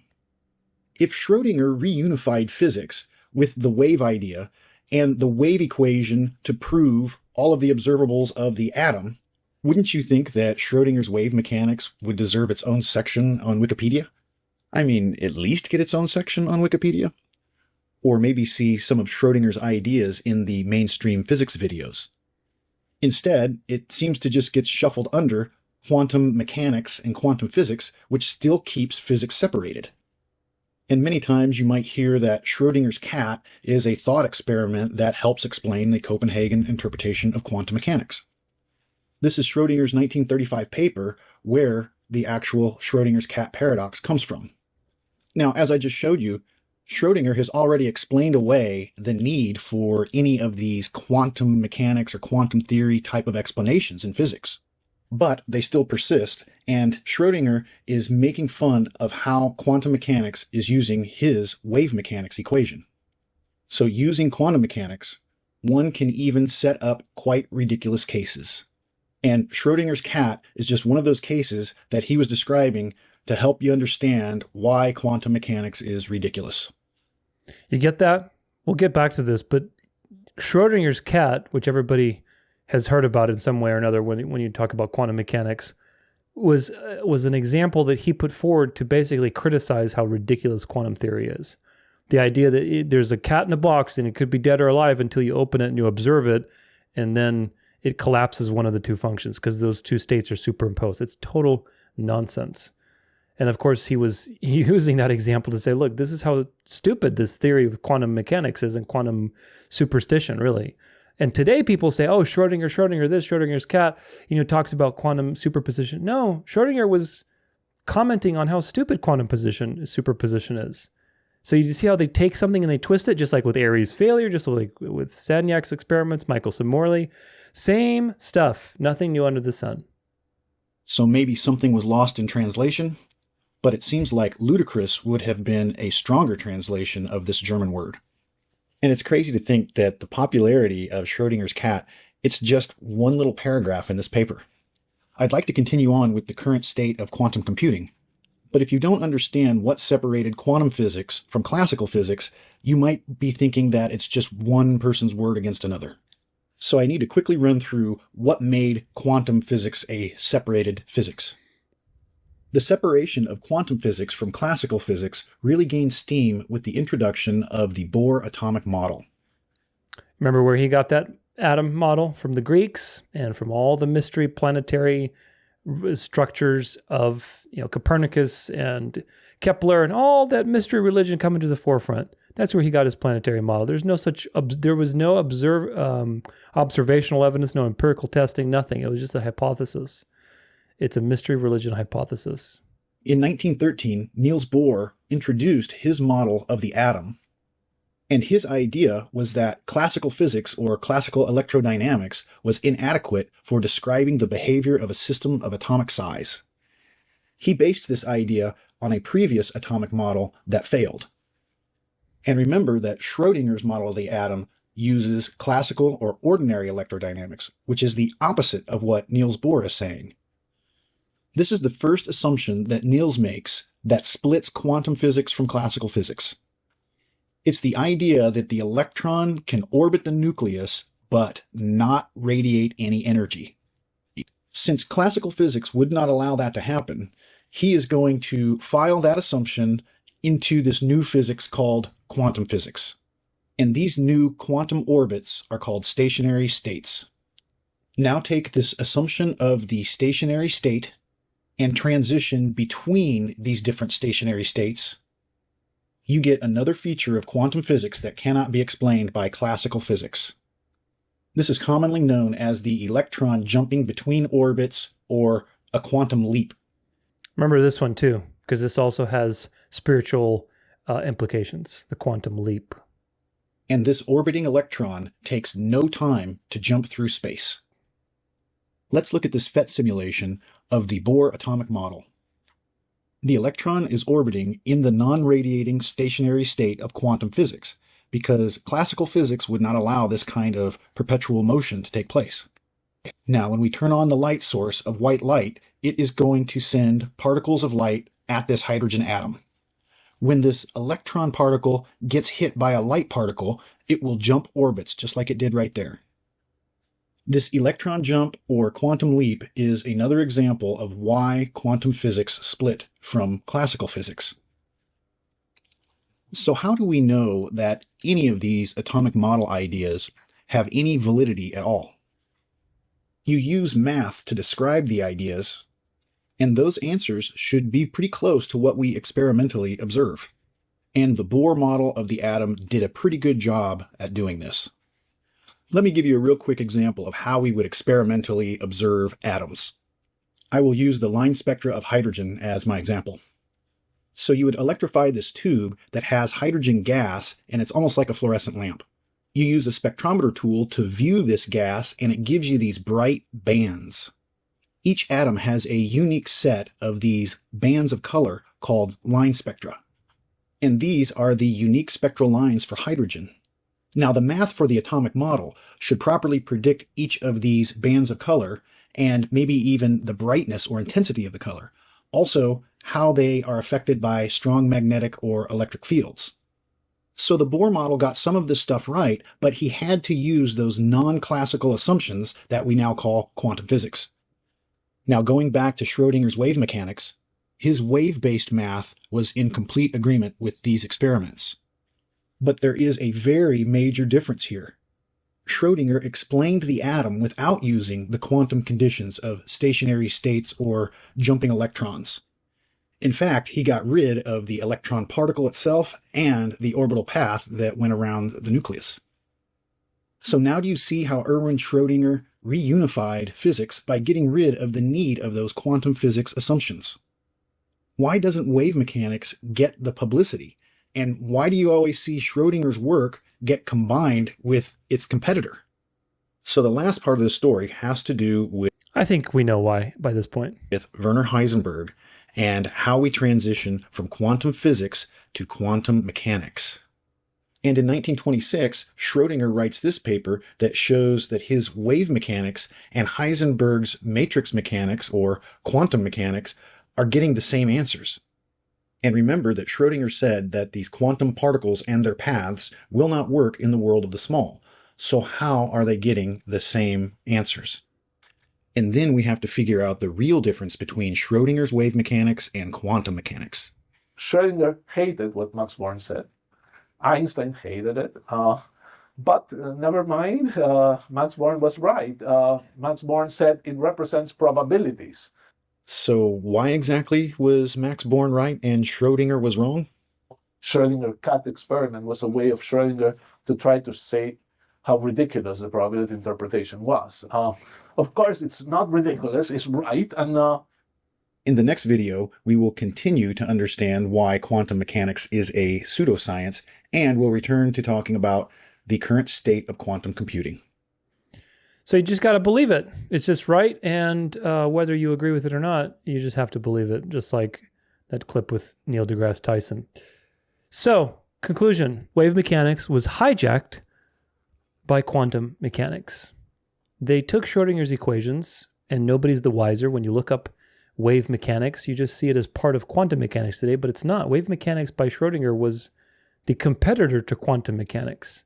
And because by that point, the enemy had built up steam with that movement, Schrödinger was just, one voice out of however many, and his equations were subsumed into the thing, and they basically used it to validate their model, which of course their model is nonsense. But the reason they got any kind of prediction correct was because they were using wave math, not particle math, obviously, because it would be impossible. They're just using basically equations that Schrödinger created to describe reality at any state, whether it's the macro level or micro, for wave mechanics. And they're basically forcing them into their models and covering up the logical gaps with things like quantum superposition, wave-particle duality, all these philosophical conjectures. These people don't even, like that guy that was being interviewed about, we just leave the physics out of it, or whatever he said. Well, wait a minute. What are you even doing then? You're just philosophizing math and math theories and probabilities. You're not dealing with anything real. You're literally in Gnosticism at that point. It's just Gnosticism. There's nothing new under the sun, folks. Schrödinger's whole position has been totally misrepresented, just like Airy, just like Michelson-Morley, just like everybody else. Schrödinger believed that electrons were actually waves in an electron medium, i.e. an ether of some kind. There's a medium by which the oscillation of which creates electricity and negatively charged ions, and so on and so forth. There's nothing new age here.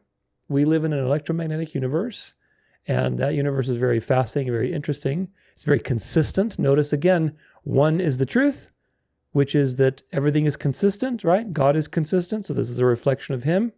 That the micro is consistent with the macro. Everything is a function of a wave math. Whereas, the competitors are very confusing and confused and contradictory.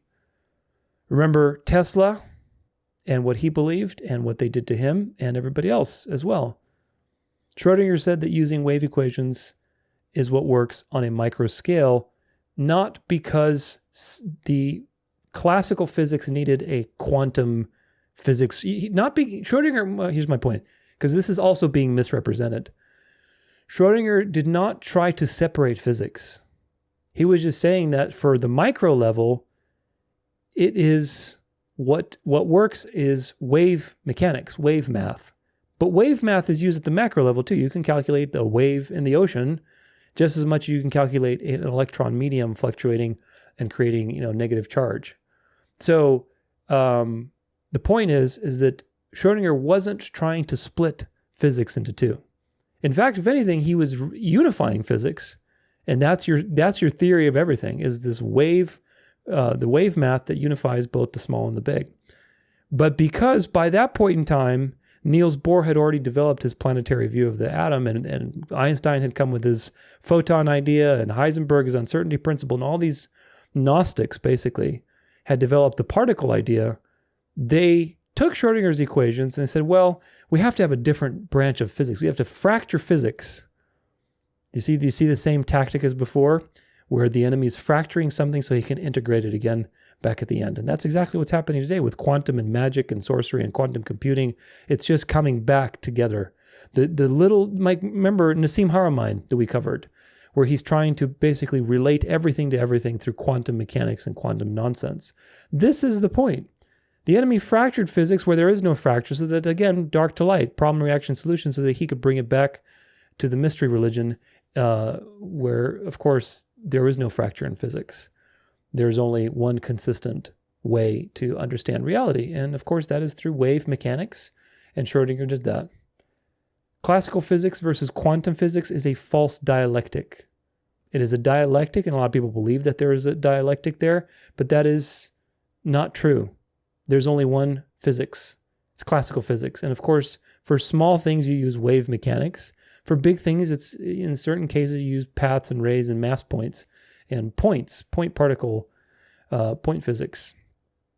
Waves happen on big scales and on micro scales. And so you have a system that is very consistent, and it can explain what you see. As you saw, Schrodinger's equations explained everything. We're completely in alignment with reality without any bogus conjectures like superposition or wave-particle duality or whatever else.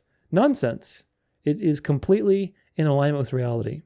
Schrodinger was the competitor of quantum physics and quantum mechanics. And today, Schrodinger is not even known about. People think that Schrodinger was all about quantum mechanics and that he was helping quantum mechanics come along, which is not true. It's a lie. Just like how they tell you that Airy failed. They say they failed to discover the ether. No, they failed to measure the movement of the earth, and so did Michelson Morley. And what does that tell you? It tells you you're not living on a ball is what it tells you. But the problem is that if Schrodinger's view had become dominant, that would have taken out all of the work that the devil had done in the last 30, 40 years of relativism. So remember, you had experiments in the 1800s, late 1800s, like 1880s or whatever it was, throughout that time, and even early into the 1900s, that proved the earth isn't moving empirically. Many experiments proved that beyond a shadow of a doubt. Then, as a response, the devil created relativism and relativity and brought Einstein in, and Einstein inverted reality by making the ether into space and the light into a photon.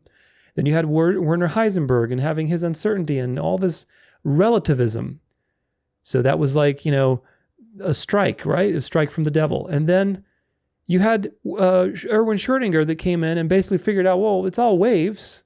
And we can just use classical physics and wave, and there's no duality in physics. There's no conjectures you have to come up with that are ridiculous. Just use wave mechanics. And that was a real problem for the devil, because again, if that had become the major dominant way of seeing reality and explaining things, then it would bring you back to the problem for the devil, which is that you would acknowledge the Bible is true. Because why? Because Schrodinger believed that electrons weren't particles, but rather it was a medium being waved and oscillated that created negative charge, which is phenomenal to really understand how that would work. But that's true. That's in line with the ether. And of course, the ether was proved by all those other previous experiments. And we don't need people to be thinking about that stuff. We don't need people to remember that science was done in that regard. And so Schrodinger was a real problem. And so in response to Schrodinger, they just hijacked his equations. They propelled quantum physics forward and basically made it a counterfeit wave theory with all these conjectures, and nobody is the wiser. But this is what happened. Schrodinger's cat was a famous, it's a famous thing today that people bring up as some sort of thought experiment, but it's totally misrepresented. Schrodinger was basically saying, this is as ludicrous as quantum physics is, here's an example of how ridiculous this is.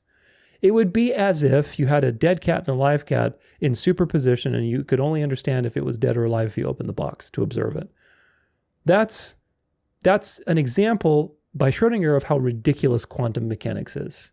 And today people use it as, oh, Schrodinger's cat, it proves quantum mechanics. Because, there's this hypothesis and, which one is living, which one is dead.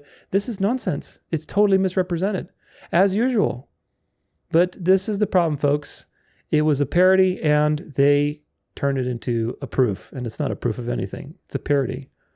Now, remember Niels Bohr, he created the model of the atom in around early 1900s. This is before Schrodinger, with Einstein, with all the move towards the particle and away from the truth, because of all those experiments in the 1800s. And Niels Bohr was very much mystical. He was very influenced by false cosmologies, by philosophy, all those things that we talked about in the previous sections. There's nothing scientific about the planetary model of the atom.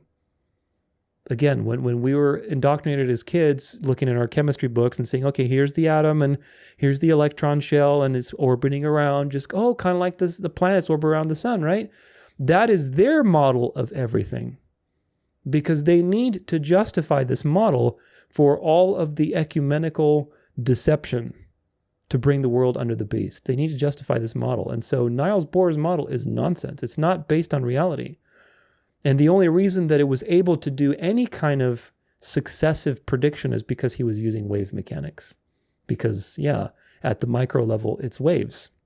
So it's all nonsense. But Niels Bohr's false model created many deceptions. The first thing is that he created a distinct separation between classical and quantum physics, which prompted later, like today, people want to find the theory of everything to unite physics again. Well, wait a minute. Physics has already been united from the very beginning when God created it, to have one consistent classical explanation for everything, which is wave mechanics. So it's already united, but this is a false dialectic so that it can come back again. And of course, there's a great awakening in quantum realization. Everybody's coming to the same spirituality, and the mystery religion is coming to the forefront. This is what it was for. So Niels Bohr served his purpose by separating physics into two, the dialectical scheme really that doesn't exist, quantum and classical physics, which also set up the idea for Heisenberg to basically bring in his Heisenberg uncertainty principle, where you can't measure the speed or position of an electron at the same time. But remember, that's assuming the electron is a particle, and his assumptions in math were flawed to come to that conclusion. It also set up the idea of a quantum leap, like the TV series, which is really the mindset of instantly ascending. Instant. The idea that the electron is here, and then, in order for it to go to a different energy state, it just instantly basically goes to that state. But that's not true. This is a medium that is being waved and oscillated, and it creates charge. And how that works in its entirety, I don't know. And it's a fascinating thing to study, but it's an electron medium, like Schrodinger said. It's not a particle. If it's a particle, you have to have a sort of explanations for things. And of course, those explanations aren't going to make sense. like an electron teleporting to the next level instantly. That's nonsense. It is just not true, not true. But that mindset, even though it's never been proven empirically, that mindset of a quantum leap has been diffused in society. Look, this is what electrons do. It's kind of like how, you can just have a great awakening and quantum leap of humankind going to the next stage, like the Kardashev scale and all those things we talked about previously. But basically, it's just full of gross contradictions and hypocrisy and impossibilities, all justified and wrapped up with clever math and basically ripping off Schrodinger. Because they were using wave equations, they got some things right, like I said before. Remember that Schrodinger's predictions were perfectly in alignment with reality. And so, as usual, you have good science that comes forward that is buried immediately by the propaganda machine, or twisted or reinterpreted or hidden or abstracted or whatever else, while the false science is put forward and you are given a false model of the universe. Now, we have just one more video, and this is also about debunking quantum computers, which is another dialectic. All right, let's see what we got here. 1.5, we'll do 1.25, and This video is about how and why quantum computers are fake. This might sound like a conspiracy theory to you, but I am going to show where I got my information so you can evaluate it and come to your own conclusion. Here are a couple of concepts that you need to know so that you can understand what quantum computers are supposed to be. So this is how quantum computers and normal computers are the same. Quantum computers still use the same concept of zeros and ones, or on and off, and these are known as bits. Now, the big difference for a quantum computer is something called quantum state superposition. Now, this is where the concept of a quantum computer starts, and ironically, it is where the quantum computer ends. This is because quantum state superposition is not real. This does not exist. So now we have a quantum bit that can be a 1 or a 0, just like a classical bit, or it can be in this quantum state superposition. So what does that mean? On one side of the spectrum, you might get an answer that sounds like it's all possibilities between 0 and 1 at the same time. Or another illogical answer would be it's 0 and 1 at the same time. In other words, how can something be on and off at the same exact time? And on the other end of the spectrum, you have explanations such as it's like a coin flip, or it's a point on a sphere or a circle. Now, these last two analogies make more sense to us because they're just describing analog processes, or classical physics and not quantum physics. So how do we know if quantum state superposition is real or not? And that is a big problem. By definition, you can never observe this state of magical on and off at the same time. So you have to believe it's real. A very famous example of this problem is called Schrodinger's cat. Now realize that Erwin Schrödinger himself wrote about the cat being dead and alive at the same time to show the silliness of quantum mechanics. In mainstream science, it seems like they've taken his idea, turned it around, and use it as a teaching tool for quantum mechanics. So why would so many smart people believe in something that seems so silly? I'm not sure I can answer that, but I think it has to do with the belief that quantum mechanics has been proven time and time again to work. Now, my statement is that this is the first device we've ever tried to build based on the principles of quantum mechanics. Now, I realize that almost everyone's going to disagree with that. And I don't blame them, because it takes more knowledge of what is wrong with quantum mechanics in order to better understand my statement. For now, think of a device that has ever tried to implement quantum state superposition before. So at this point, everything I've said can be verified by watching popular quantum computer videos on YouTube. Just realize that they believe that quantum state superposition exists. Those videos will also help explain why we're even trying to build quantum computers in the first place. One thing you'll hear about that is related to quantum computing is quantum entanglement. Now, in this video, I'm not going to go into detail what quantum entanglement is because it requires quantum state superposition to be real. If quantum state superposition is not real, then neither is quantum entanglement.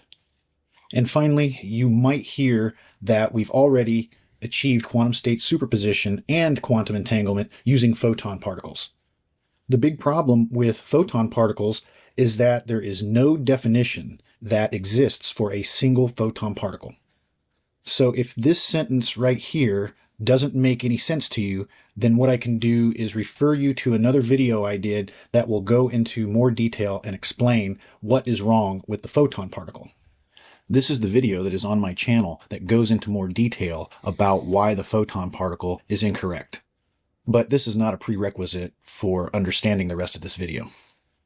Okay, so now I will demonstrate how a classical computer works and how a quantum computer is supposed to work. Here we have a basic diagram of how your computer performs logic. We have 2 bits of information that you can think of as being stored in the computer memory, or RAM. These are connected by wires that go to a logic gate. You can think of this gate as being a processor, or CPU. This is the output wire from the processor that, in this example, is just connected to an LED light. This computer has 4 possible states that this processor can take as inputs. The logic is based on this wire being turned on and this wire being turned on at the same time. When this occurs, it will turn on the output wire that lights up the LED. So your computer has to send in each one of these states one at a time. So let's try this out. First, we have the 00 state, and then we're going to have the 01 state, and you can see that this wire became electrified. Now let's have the 10 state, and then let's send in the last state, or the 4th state, 11. Both wires are electrified. The processor took this input and then turned on the output to make the LED light up. That's how a normal classical computer works, and anybody can understand that. This is called digital logic. So now let me try to describe what I call quantum illogic. Instead of using 4 separate steps to input these states into the logic gate, a quantum computer will set these bits in a quantum state superposition. Now what that means is they can be 0 and 1 at the same time. And if they are 0 and 1 at the same time, then you can send that quantum state superposition into the input of a quantum gate. This allows you to skip the 4 separate steps and just do it all at once. This is referred to as quantum parallelism, or the parallel processing advantage that you get over classical computing. So the first problem with this is, how would you ever know that these are actually in a quantum state superposition where they're both 0 and 1 at the same time? Because by definition, if you look at these bits or observe them or interact with them, what happens is that superposition collapses down to a classical bit state. In other words, you'll always see a 0 or a 1. You'll never see 0 and 1 at the same time, by definition. Again, the quantum computer has the advantage of sending all 4 states in a single step instead of sending each state one at a time. This is where quantum computing breaks down, because quantum state superpositions do not exist. But let's keep following along. So you can apply quantum logic gates to this superposition of states, and somehow it doesn't disturb or observe the system. And then when you decide to take a measurement, the output of the gate is just one of the possible states. You don't ever have access to this superposition of all states. Now, if that's confusing to you, don't worry, because quantum computing is illogical and wrong. So then what are these quantum computers that are available for people to use? There's a simple answer to this. They are analog random number generators. So this is the article that was written up by Google when they claimed their quantum computer was supreme to any classical computer. But what did it do? What Google did to demonstrate quantum supremacy was take a large sampling of random numbers from their quantum qubit circuits. And that's it. So where is the quantum computer speedup over classical computers coming from? I talked a little bit about parallelism, but that message seems to be going away since it's obviously not working. So it seems as if the parallelism is now changed to quantum speedups come from interference. So for a beginner overview video, I can't really get into what this actually means, but realize that it still requires quantum state superposition to be a real thing. Okay, so let's move on to more about why quantum state superposition is not real. Where did this idea of a quantum state even come from? We have to go back to old quantum theory where Niels Bohr was describing how an atom works. So this is the model of an atom that I think most people are familiar with. This refers to an electron orbiting a nucleus, but somehow not radiating light continuously and falling into the nucleus of the atom itself. This next one I think is more familiar to everyone. It's the idea that an electron makes a quantum leap, or this mysterious jump between orbits, and it jumps instantly through time and space. Niels Bohr justified these ideas based... Really quick, just thing that hit my mind is they knew that classical mechanics wouldn't be able to explain Niels Bohr's planetary view of the atom, because the electron would fall into the middle of the nucleus. Well, that would be the same for the Earth falling into the middle of the sun. I talk about that in my 20 Reasons Why Gravity is a Fraud video. Same thing, folks. But again, you have to believe in these things because there's no empirical evidence to justify them. Basically just by saying, since stable atoms exist and we can't explain this using classical physics, well then, quantum weirdness must exist. And then he spent the next decade or so trying to figure out how to bridge that gap between the quantum weirdness and everyday life classical physics. In 1925, Erwin Schrödinger created his famous wave equation that began to explain all of this quantum weirdness just by using classical physics equations. So his equation was making the right predictions for the atom, and again, it was doing this without bringing in any of the quantum ideas or probabilities. You have to realize that Schrödinger's equation is wave mechanics and not quantum mechanics. Wave mechanics is the opposite of quantum mechanics because this is dealing with waves and quantum is dealing with particles. This is Schrödinger's 1926 paper where his wave equation comes from. He says that the point of view taken here is rather that material points consist of or are nothing but wave systems. Right here he's talking about how this new theory can explain the electron quantum leaps, which up to date have been wholly mysterious. You can see that he's not using the idea of an electron as a concentrated point, but rather it's spread out through the whole space of the atom. So the Schrödinger equation is like the holy grail of quantum mechanics, but the solutions to the Schrödinger equation are not quantum. They are wave mechanics. They are solutions that are based on classical physics math. So then where does quantum mechanics enter the picture? Right here. Max Born hijacked Schrödinger's equation and gave it his own meaning. In this paper, Max Born uses the Schrödinger form of quantum mechanics, whatever that is, and attempts to apply his own interpretation based on an idea that he got from Einstein that determines the probability of a photon. So remember the quantum weirdness of stationary states and of the electron quantum leap. Max Born admits here that the Schrödinger equation does justice to these problems in the simplest way, again, in a classical physics manner. So what does Schrödinger think about Max Born's idea of probabilities applied to Schrödinger's own equation? In this paper, written by Schrödinger, he talks about Max Born's idea of probability and probability amplitudes, and then he gives his own comment right here, saying, "I am averse to this conception." Averse meaning having a strong dislike or opposition to, and instead of a translation to English, we have the original German phrase right here. And so what does all of this mean? So we have one man's opinion on how he can force the idea of quantum particles into a classical wave equation. He does this by ignoring the answers that Schrödinger's wave equation gives and tries to convince us to focus on one answer that tells us the probability of finding a particle. Now, I'm going to do a visual demo to show you how this idea creates quantum state superposition.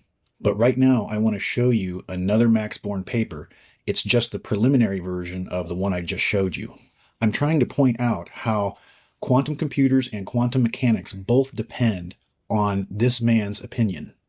So after solving the collision problem with the Schrödinger equation, Max Born states right here, if one translates this result into terms of particles, only one interpretation is possible. This is the wave function, gives the probability for the electron. And this is where quantum mechanics begins. The opinion that Schrödinger's wave function gives the probability of the location for a quantum particle. This is called the Born rule, and there's no scientific proof that it's true. And just like Hubble's law is not a law, the Born rule is not a rule. These things are conjectures. Note, you see this asterisk? He had to correct himself and say it's the square of the wave function that provides the probability.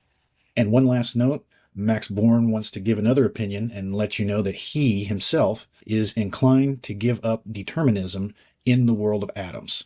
And what he's saying here is that when you choose to use probability and statistical math, that you will not be able to figure out exact locations for things in the world of atoms.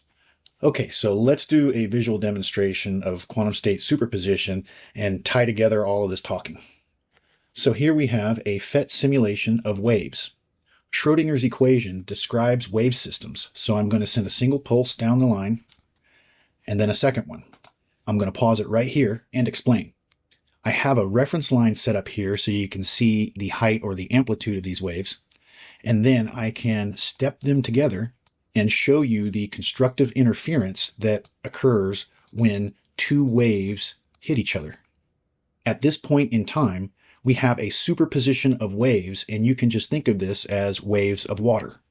As we keep moving forward in time, the waves will go through each other and go back to their normal amplitude or normal height. Since Schrödinger's equation is designed to describe wave systems, you can see how naturally wave superposition is built right into this equation. Now, let's unnaturally force the idea of an electron particle into this equation. Now, let's make this an electron and this an electron, and you can think of it as billiard balls. Let's step them closer together. And at this point, how are you going to describe these objects coming together as one? This is where you have to get creative and make something up like quantum state superposition. How can these billiard balls or electrons occupy the same space and time, pass through each other, and keep moving? And here's the answer. If you're going to translate that in terms of particles, it's obvious. There's one interpretation possible, and that is the probability for the location of the electron. So hopefully you can see that the Born rule of forcing particles into a wave equation is what creates the idea of quantum state superposition. In other words, a particle can be two different things at the same exact space and time. And the qubit of the quantum computer is based on this belief. Okay, that is it. And all right, plenty of things to think about. I know that some of this stuff can be a little bit overwhelming maybe and analytical, but ultimately my goal was to show you what they did. You don't have to be a math genius or a physics nerd to see what they did. They just inverted reality. They lied. They obfuscated. They hijacked one person's information, misrepresented. It's just the usual delusions that are throughout history that we've covered so far in this entire presentation.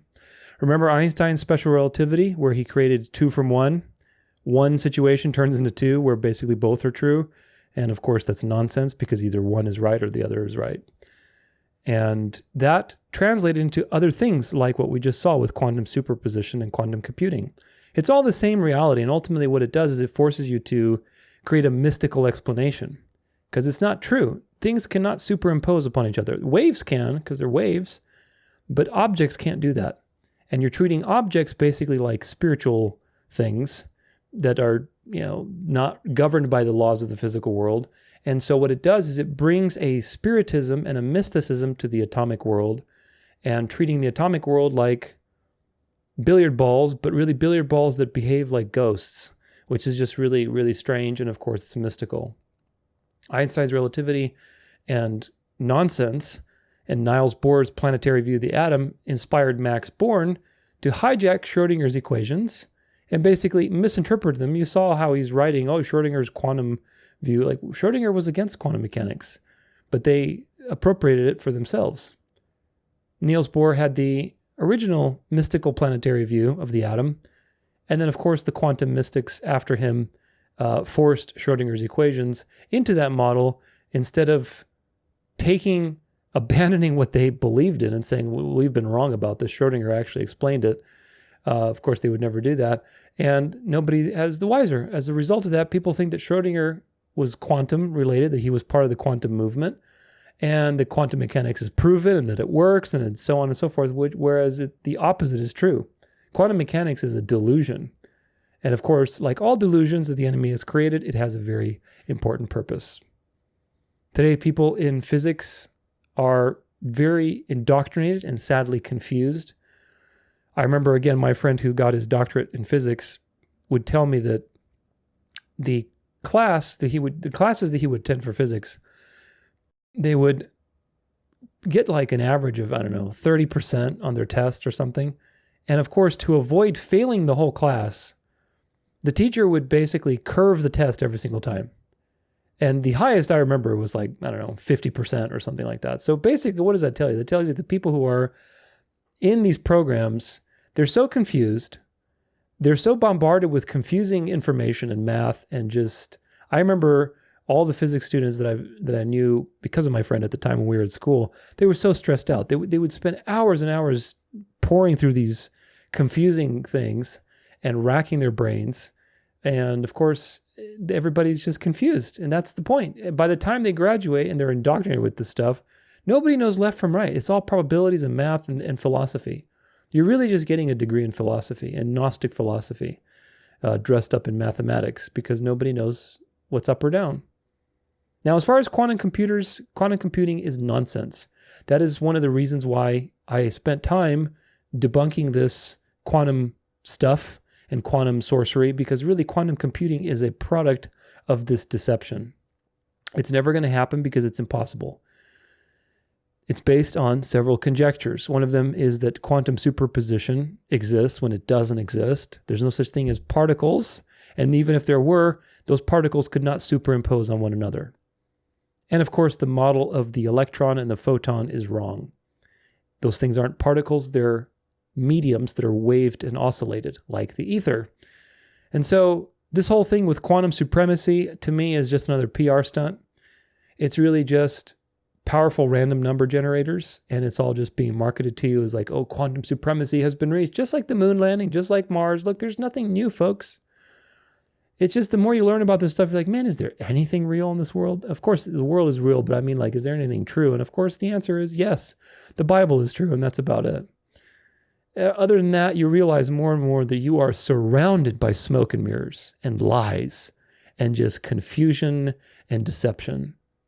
The question, though, is why? Why would they do all this effort to have quantum computers and quantum computing? Well, I see, again, if you know what the Bible tells you, that we're headed towards a new world order where the beast is going to be worshipped and the mystery religion will manifest itself, the mystery religion of the ages, through a religio-political system worldwide. If you know that's the future, and certainly if you've watched my videos, you see that that's right on the horizon.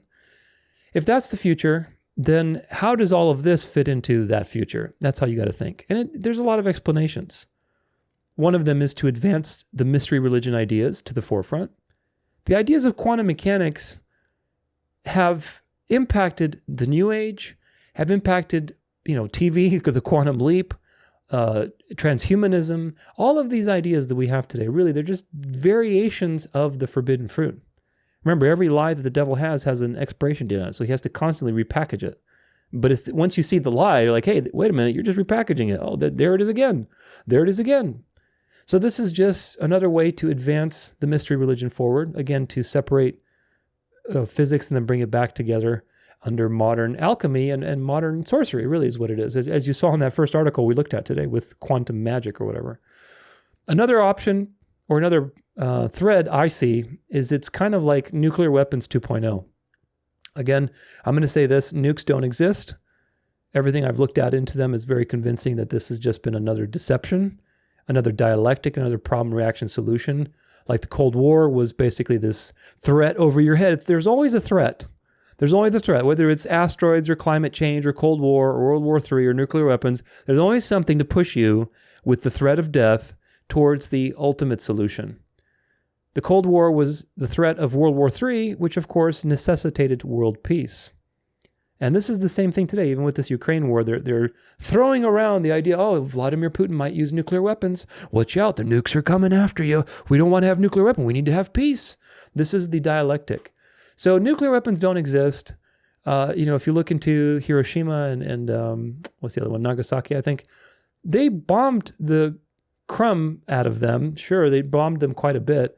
But the bombs were not nuclear weapons. They bombed them, and then they also bombed them with Agent Orange and other sort of cancerogenic substances. Because if these things were actually radiating nuclear fallout, then you would not be able to have these cities rebuilt so fast and people living in them.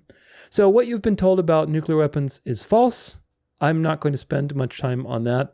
I'm just telling you, and you can go look into it yourself. But what is the point is that these quantum computers are kind of like, again, nuclear weapons 2.0.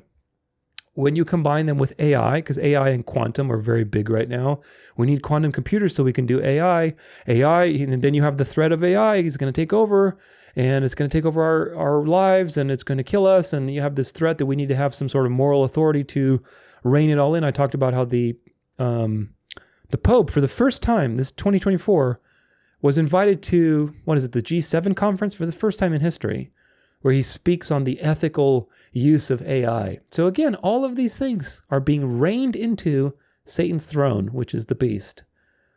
So you have to understand that this is what happens. They start, and then they get reined in to a moral authority. And of course, that moral authority is the beast. AI and quantum computing and all these things would seem secular, but now they're coming back into a moral authority. We need governed AI. We need principles on how to use AI. And of course, the beast is going to tell you exactly how to do that and to monitor people who are, sinning against God by working on Sunday and so on. So all these things are being subsumed by the beast, and the whole quantum plus AI boogeyman is just there designed as a dialectic to point back to the harlot, the beast, that we need a moral authority to tell us left from right. Because we're just so confused and the world is so chaotic and there's so much war and there's so much stuff going on that we need somebody to save us. And this is exactly the point. So to me, this whole quantum computing thing is just a dialectic. It's fake news. And of course, like everything else, is just designed to ultimately bring you to the New World Order. So putting all of this together, special relativity is nonsense. Don't believe it. Don't let anybody tell you that it's real, because it's nonsense. It was invented in response to the experimental proof against heliocentrism. And hopefully you understand that by now. Special relativity that Einstein created led eventually also to quantum mechanics, because a lot of the particle ideas that were happening through Heisenberg and Niels Bohr and so on, and they basically inverted reality. They hijacked Schrodinger's equations when Schrödinger came along and said, hey, actually, these are waves that are happening, in the spirit of everybody else before him, like Tesla and all these people who believed in the ether. And so we can't have that. We have to quickly just appropriate his math and, oh, look, it works. Quantum mechanics works. And then just be the louder one. And of course, Schrödinger got buried, and today nobody even knows who Schrödinger is, other than supposedly somebody associated to quantum mechanics, which is not true. Schrödinger was in opposition to quantum mechanics. And today people are oblivious because they don't know their history, and certainly they don't have the focus and the patience to try to go through videos like these and to study these topics. And so they just accept what the authority tells them. Oh, no, it's been proven. Quantum mechanics is real. You got to trust it. You got to just believe. Well, how do we know? Because we can't observe superposition. How do we know that that's real? We can't measure it. Well, you just have to believe it, because look, it works through wave equations, so it must work. And this is how they do their sleight of hand. Constantly distracting, constantly deceiving and distracting you with various things. Quantum mechanics achieved many things for the enemy. It hid the presence of the ether, and therefore proof that heliocentrism is wrong, because you can hide heliocentrism behind relativity and all this quantum nonsense. It created dialectics with quantum computing, and basically separating classical and quantum physics into a false dialectic of two opposing sides that need to be integrated. And it brought scientific authority to the New Age mystery religion idea. Today, people are all about the New Age. And you see, again, like you remember that lecture by that guy, because I've seen him on Gaia before. I don't know what he's doing now, but that guy that was talking about the field. The field, look, science proves that in quantum mechanics this and quantum mechanics that. There are plenty of videos like that. And it has given so much fuel to those deceptions.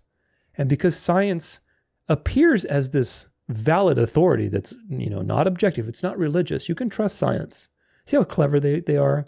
They allowed science to basically get people's trust so that then science could bring you back to the beast with this common, spirituality.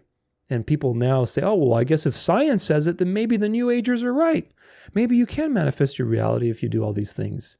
And this is what happened, folks.